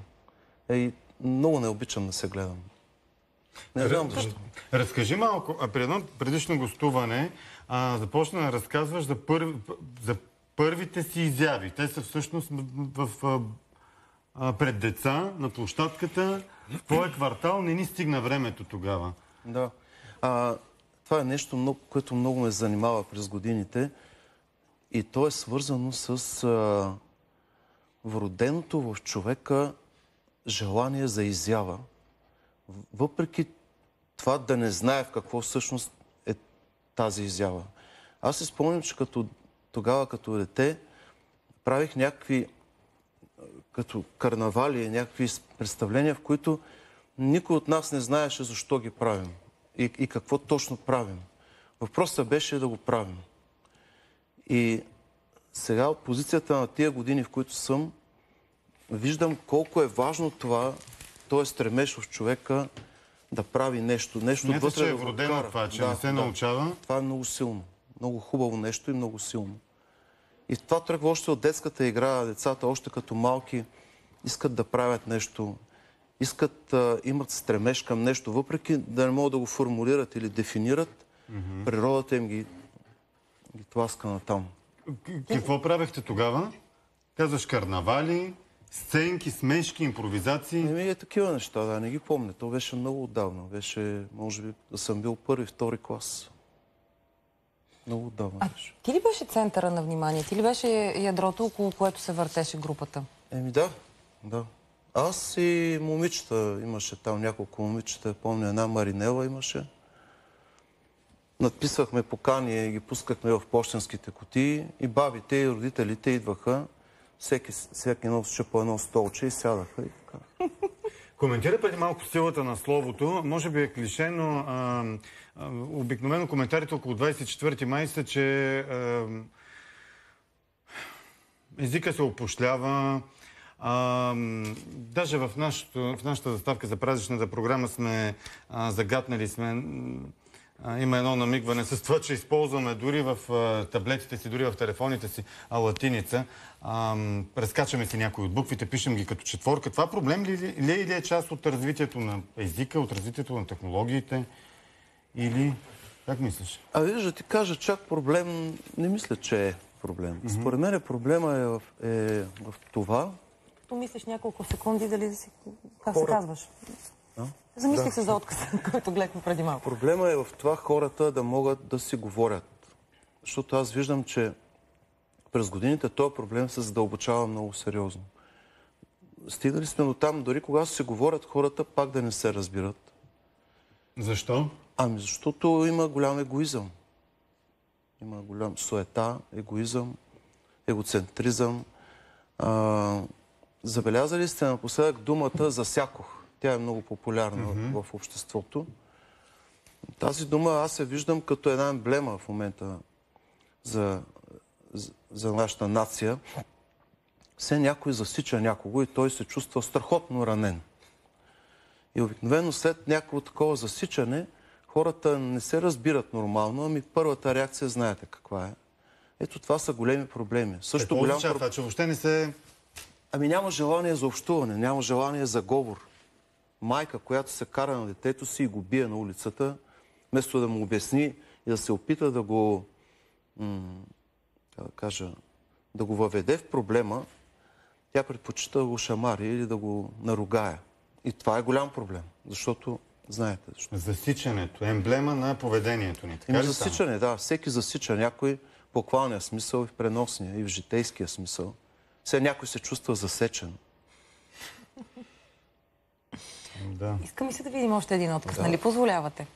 Този път от така нареченото предаване конкретно, което предаване, мисля, че няма човек, който го е гледал и да не е, поне мен това до цвилене в смеха ме докарва. Има хора, които въобще не харесват моето чувство за хумор и това е нормално, както и аз не харесвам много неща. Така че сигурно има хора... Ние харесваме твоето чувство за хумор. Мисля, че и нашите зрители го харесват, така че да го припомним.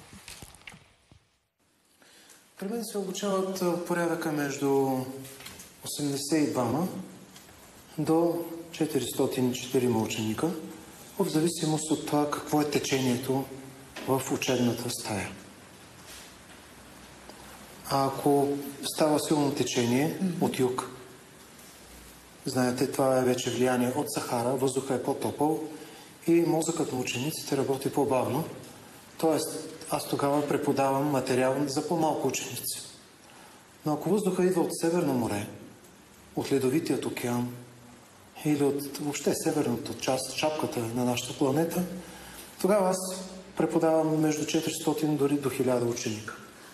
Това е много интересен момент. Всъщност, броя на учениците във вашето училище и в клас зависи от климатичните промени. Аз така схванах нещата. Точно така, има случаи, в които аз просто гоня много ученици. Да речем, ако влязат да учат 400 или 500 ученика, Към края на часа вече са останали 6. Как разбирате кога да изгоните, професоре? Погледите им, Елена, издават всичко. Когато си глупав, просто няма начин как да го прикриеш. Абсолютно конкретно. Ти не ги помниш тези неща, защото на момента всичко ли е пълна импровизация? Всичко с изключение на някои въпроси, защото те са ни опорни точки. Иначе да, изцяло импровизация. Имате си опорни точки. Както и вие тук. Да.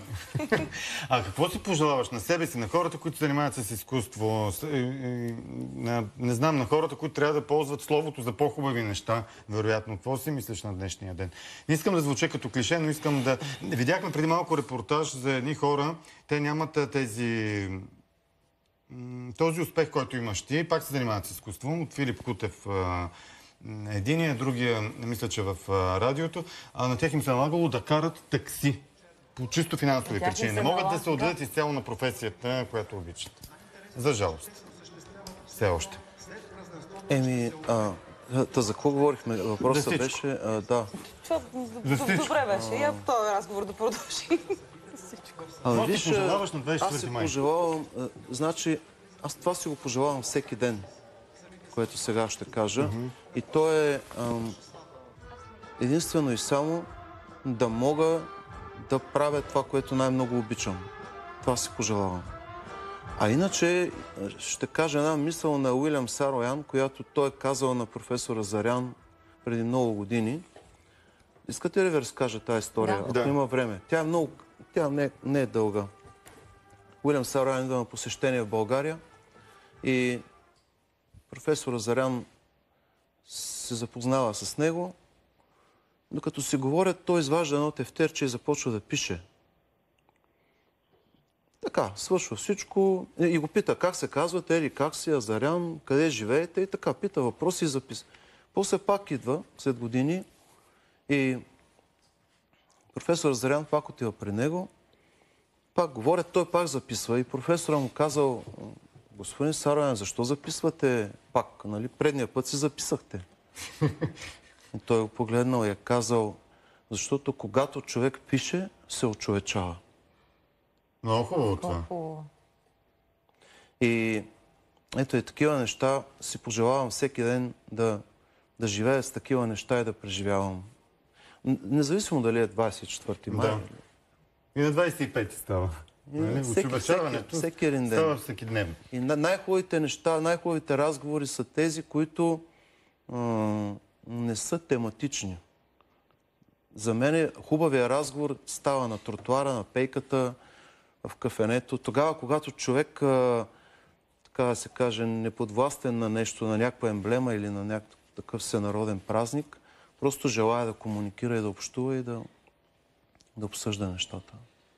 Помниш ли последната случайна среща, която те заредила и си харесал? И ти си запомнил? Така, на тротуара, на улицата, в магазина? Последната. Не мога да се сетя. Не мога да се сетя. Няма те мъчим. Благодарим ти много. Хубав празник наистина и много случайни срещи и желания за говор помежду ни си пожелаваме. Който иска да си записва, това очевидно води до добри резултати. Благодарим много на Камен Донев. Благодарим ти за това, че беше тук. Хубав ден на всички. Какво предстои в предаването ни след 9? Само да уточним, че ние с Виктор вчера след обеда с нощи отидохме на гости на сцената като две капки вода. Те са ни дали много пъти, решихме и ние да ние отидохме да проверим, да инспектираме как стоят нещата. Хората си работеха, ние се опитвахме да не им пречим. Не знам дали успяхме, но след минути ще видите и тази среща наша на сцената. Малко преди концерта с нощия, всъщност срещата ни беше с Хилда и с Дони. Здравей, България продължава. Ани и Виктор на сцената на като две капки вода. Защо?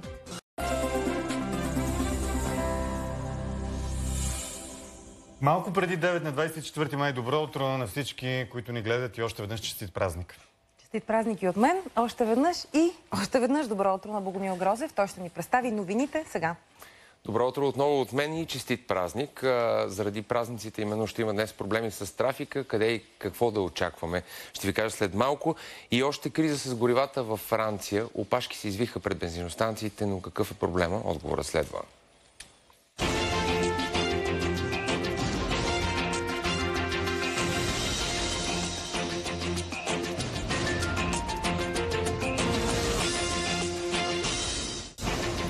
Добро утро, часът е 9. Започват новините на Нова. Аз съм Богомил Грозев.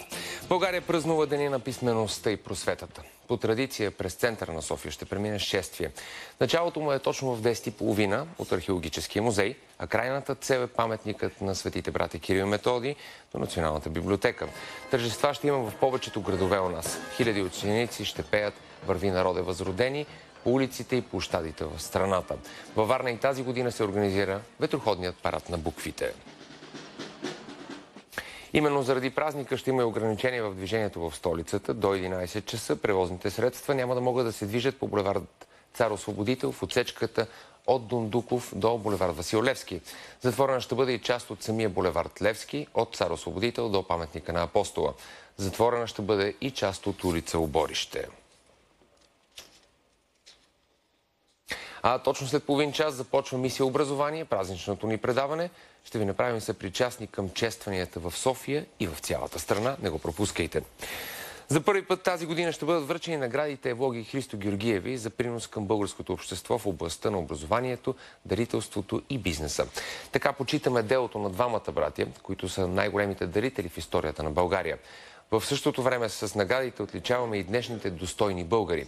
Нова Broadcasting Group е основен медиен партньор на инициативата и ще ви направи съпричастни към церемонията по награждаването. Пролетен базар на книгата се открива от днес до неделя в Националния дворец на културата. Близо 100 издатели и търговци ще предложат на клиентите си световни и български класики и млади писатели. Официално базарът ще бъде открит в 11 часа в централното фоайе на НДК. До края на седмицата ще има премиери на книги, четения и срещи с повече от 50 български и чужди автори. До вечера се връчва и наградата на Асоциацията Българска книга "Рицар на книгата". Тя е и за политици и журналисти с принос към литературата и четенето. Международните теми продължава социалното недоволство във Франция срещу реформата на Трудовия кодекс. Расте броят на блокираните от протестиращи петролни рафинерии, а това води до все по-голям недостиг на горива. В понеделник вечерта повече от 2000 бензиностанции са били с изчерпани количества. 6 от общо 8-те рафинерии на територията на страната са засегнати от протестите. Рано тази сутрин силите на реда са се намесили, за да бъдат разпръснати протестиращи пред рафинерия край Марсилия. Френският премиер Мануел Валс заяви, че страната му разполага с достатъчно резерви от гориво, за да се справи с недостига. Гръцките власти започнаха операция за евакуация на най-големия неформален беженски лагер в страната. В разположения край Идомени на гръцко-македонската граница лагер вече месеци насам живеят над 8000 души. Операцията, в която участват над 400 полицаи, започна рано тази сутрин, а на журналистите е отказан достъп до района. Правителствени и полицейски представители заявиха, че бежанците и мигрантите от Идомени ще бъдат постепенно прехвърлени в нови организирани лагери. Актрисата и носителка на наградата Оскар Анджелина Джоли вече има и академична титла. Тя беше обявена за гостуващ професор на Лондонското училище по икономически и политически науки, едно от най-престижните учебни заведения в Великобритания. Джоли, която е посланник на добра воля на Агенцията за бежанците на ООН, ще преподава на студенти, завършващи магистърска степен. А сега следва прогноза за времето с Никола Станкулова, която е пред Народната библиотека. От мен хубав ден!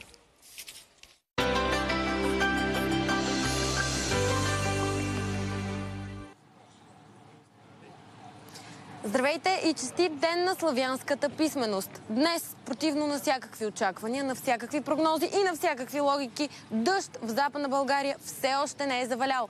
Слънцето напълно е с нас, небето е ясно и дано се задържи така, защото точно в 9:30 тук ще започне извънредното предаване на нова мисия образование с Ани Салич и Ники Дойнов. Не го пропускайте.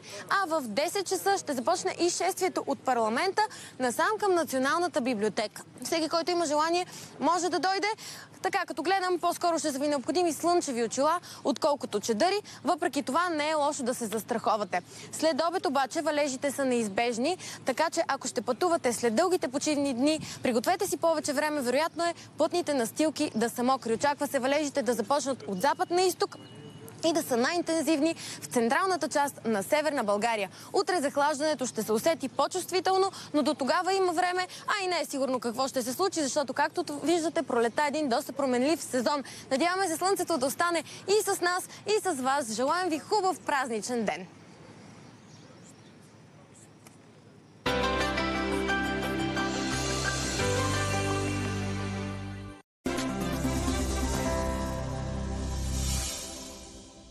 Здравей, България продължава. Извинявам се, че ти взех думата. Най-вероятно щеше да кажеш честит празник. Да, ще ви кажа за всички, за които днешния ден е голям празник, 24 май, още веднъж да ви е хубав. Аз нямам търпение лично да изляза навън. Видях, че и времето е хубаво и Никол каза, че по-скоро слънчеви очила, отколкото чадър ще ни трябва поне преди обяд. Да. Ние вчера обаче излязохме и отидохме на сцената на Като две капки вода. Обикновено те гостуват тук при нас, капките, така наречени. Този път ние решихме да отидем при тях. Защо? С кого се срещнахме? Изобщо какво правехме там? Ще разберете след малко.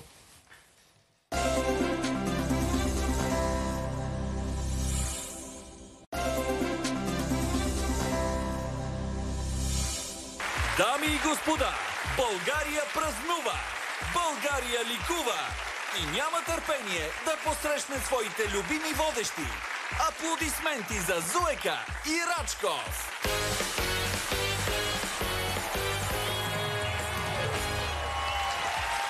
Здравейте, както може да се досетите, не сме нито Зуека, нито Рачков. Не е сигурно. Да. Аз мога да имам разговор с продуцента. Може да са ни подготвили по начин, по който подготвят участниците в Като две капки вода. На гости сме при Хилда и при Дони. И ни е много приятно, че точно по 24 май ще си говорим с вас. Ние ви поканихме, обаче всъщност някакси особено вие сте ни домакините. Може ли да седнем? Да, заповядате. Да. Благодарим ви. Ей, така като ученици идваме, много сме притеснени, много развълнувани, че сме на сцената. Даже тук сега започва някой да... Арета Франклин и Прея. Кой Нищо. Можем да си говорим, ние ще говорим по-сигурно. Ама трябва да крещиме тогава. Добре, ще помолим за малко тишина. Благодаря ви за това, че се съгласихте. 24 май искахме светли, готини хора, от които има какво да научим. Тая усмивка, разбира се, задължително трябва да бъде видяна. Тя си я заковава сутрин и вече ви отковава. Аз ми злодея с тази усмивка вече. Искам да ви призная нещо. От всички празници, а те са много, особено май месец, знаете, този ми е най-любимия. И на мен. Истински се вълнувам. Аз истински се просълзявам и ми е най-любимия. Не знам дали защото... Може би и времето предполага това, защото винаги на 24 май вече започва с фактически истински хубавото време. Да слушат синоптиците.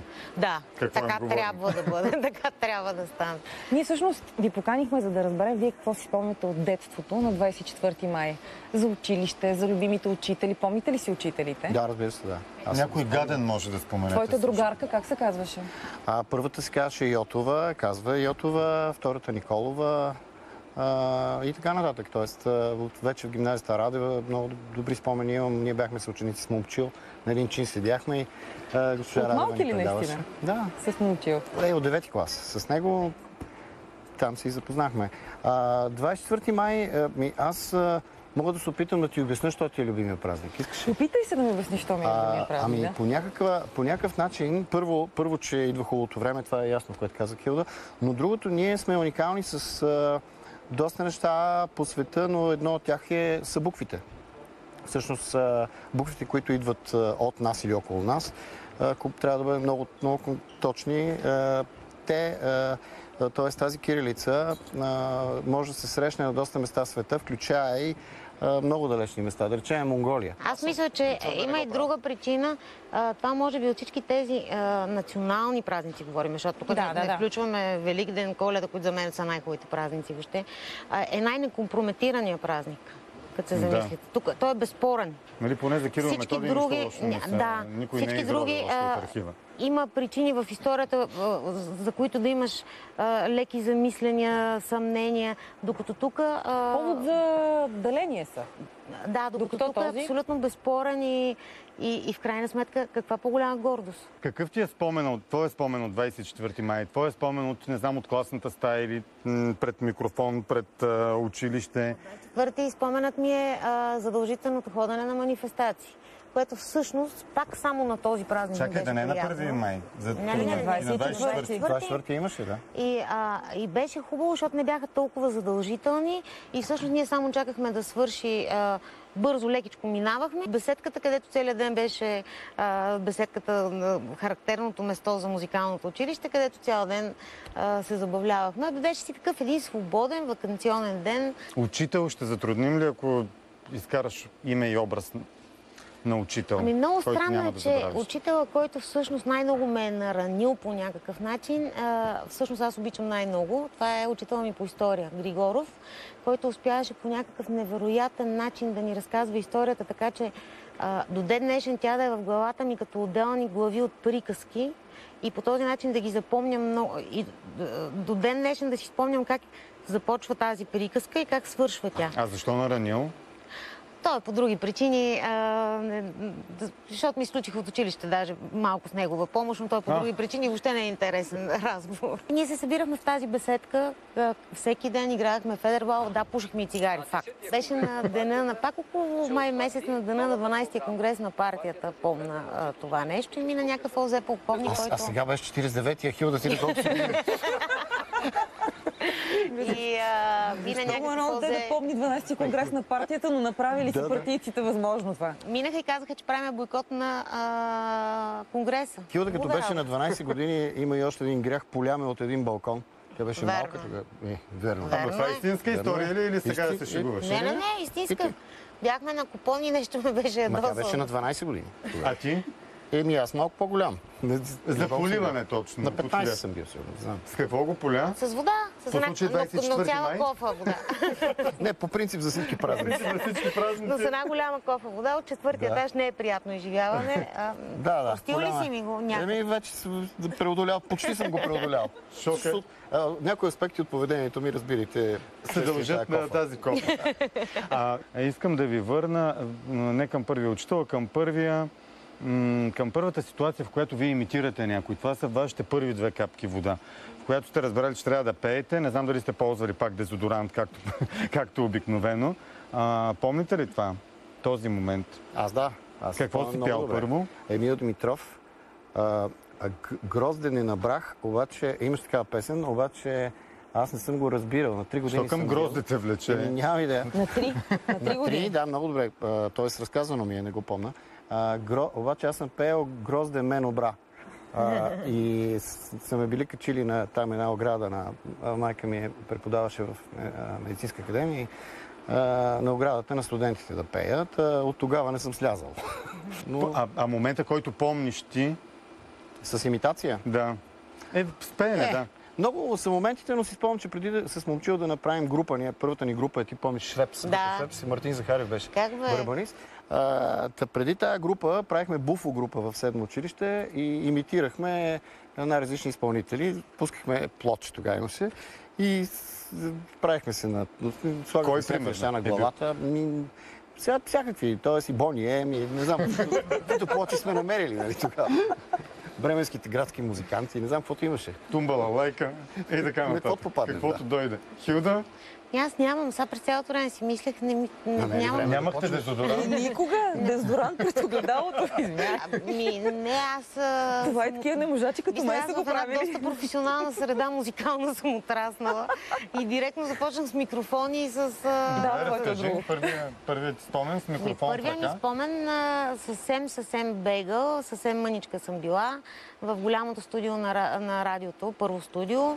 Те направо от първо студио започват нейните спомени. Да, трябваше да пея, да записвам няколко детски песнички, и защото тогава пеех чисто сравнително и непрекъснато някой написва песен и казва, може ли Хилда да дойде да изпее? И аз цъка, толкова голяма.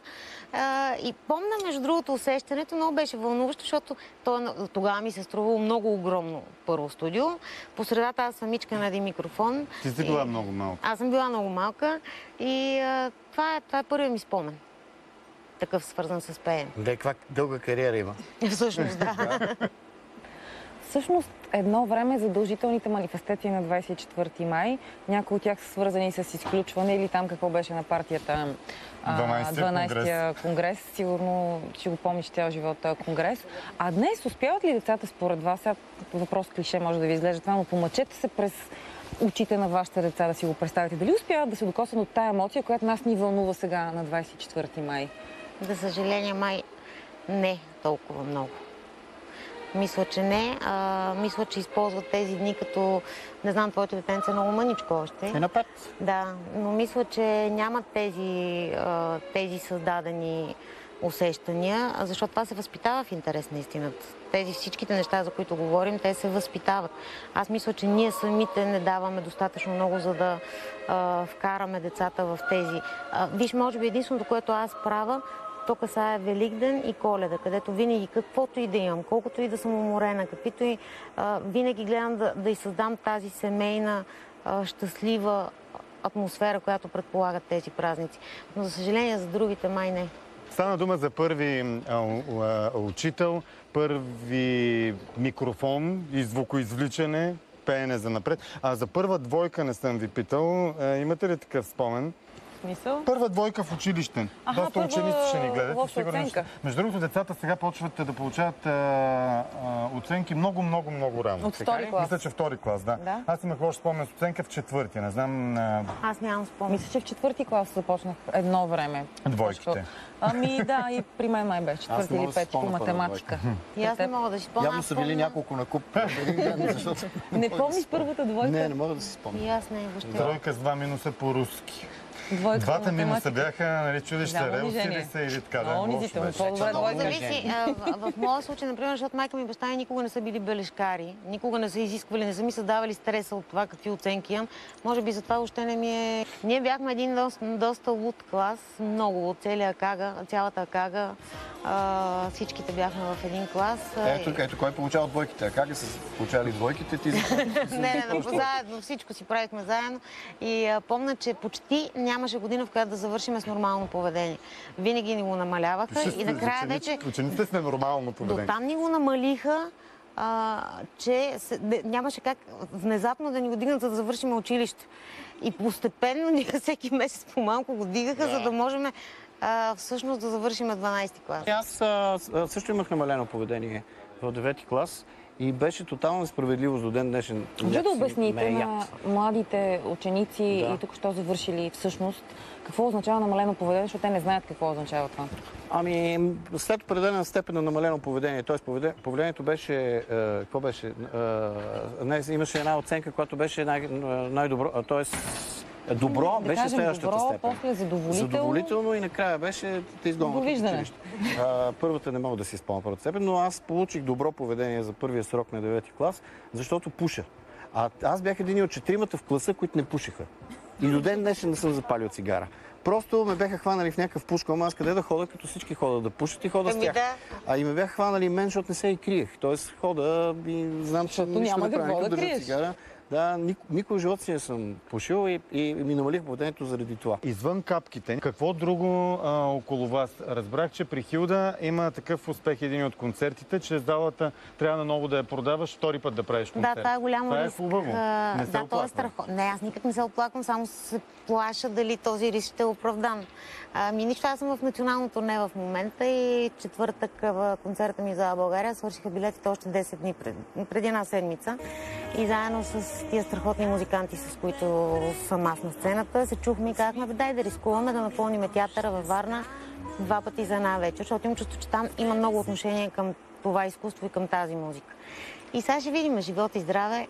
Продаваш отново билети, не можеш да им пуснеш запис. Да, за 26-ти от 9:30, единия концерт ще от 7, другия ще от 9:30. При мен сега има един фестивал София Моно, така че викария, който не гледа фондацията, ще направим един бутиков концерт.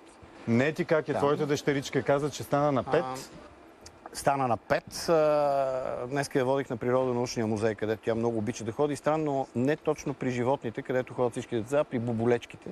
Завира се там нещо. Да, това е мания. Само че трябва да ги дигаш дечицата на високо. И аз го преживях това нещо. И казвам, защо не е помислено? Видимо, дечицата се вълнуват от боболечки.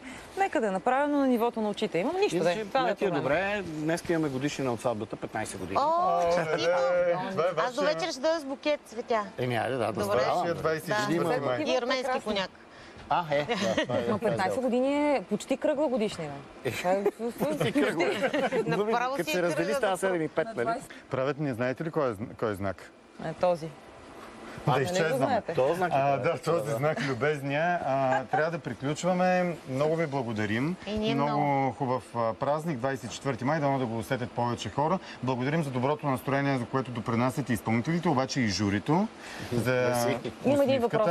Извинявайте. Да. Съжалявам, че не е толкова празнично ще приключим това интервю. Асансьора истински ли е? Абсолютно. Истински е, ако искате, може да го опитате след шоуто. Добре, сега отивам да го пробвам. Абсолютно истински. И искам да ти кажа, защото ние самите се превъплащаваме всеки път в началото на всеки един сезон. Искам да ти кажа, че усещането, когато те вдигнахме този асансьор, е много, много вълнуващо. Ценно те чакат много хора. Изключително. Дига ти се изведнъж заедно с асансьора, ти се дига адреналина и ти почва да ти тупка сърцето. Ловната дружинка чака. Да. Добре, благодарим ви. Освен да кажем истински празник да пожелаем на хората. О, да. На 24 май. И слънчев и... Да. Да има хубаво. Както на нас ни беше хубаво с вас. Благодаря ви. И на нас с вас. И така, бяхме на гости на капките. Сега между капките някак си мина нашето време и да видим колко капки дъжд. Не, надявам се да няма никакъв дъжд навън, защото там са Ани и Ники и не само. Всички празнуващи. Защото след минута започва празничното издание на, щях да кажа, новините, но не съвсем. Какво сте ни подготвили Ани и Ники? Днес, както знаете, нова телевизия, посветена на мисия образование. Тук със сигурност няма да има дъжд. Времето е определено слънчево. Никол обеща така.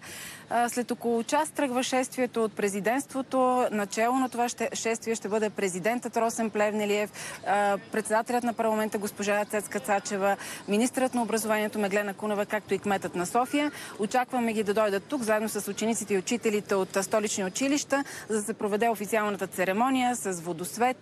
Ще чуем и химна "Върви народе възродени", ще чуем и "Аз съм българче" в изпълнение на двама първолаци, които ще ми гостуват след малко. В НДК пък е Ники, който ще има много интересни гости, едни от най-продаваните, превеждани интересни български автори, но нека и той да допълни нещо сега. Така е. Отново се включваме от Националния дворец на културата. Честит празник на всички, които включват телевизорите си през последните минути. Няма грешка. Действително ще напомня на новинарско предаване, но всички новини ще идват от Ани. Тя е с огромна част от репортерите на Нова телевизия. Тя знае всичко, което ще се случва в центъра на града. Тя знае и ще вижда всичко, което ще се случва в България. А ние тук в НДК ще виждаме чрез нея, ще слушаме чрез нея. На нас какво ни остава? На нас ни го остава да говорим за българската култура, за българския дух, за българското образование, за българските учители, учени и така нататък. С всички гости, които очакваме през следващите 2 часа и половина. Затова на всички приятно гледане. Бъдете с нас. Те гледаме, благодарим ви. Замислих се, че понеже никога за нищо няма време в този живот, винаги на 24 май се срещам за една моя учителка, която никога не поздравявам, и тази година ще кажа само благодаря на Добринка Иванова, която ми е дала много. Исках тия секунди да са за нея. Това е от мен. И честит празник още един път. Приятно изкарване. Дали сте избрали да, Боги вече в студиото, да бъдете на площада или някъде вкъщи пред телевизионния екран, или в разговор с вашето дете, или пък може да прочетете някоя книжка. Хубаво да ви е днес. Аз съм с дистанционното, мога да ви кажа и за времето. Ами няма време за времето. Няма, да. Честит празник от мен. До утре. Утре вече в обичайния час, малко преди 6:20. Хубав ден.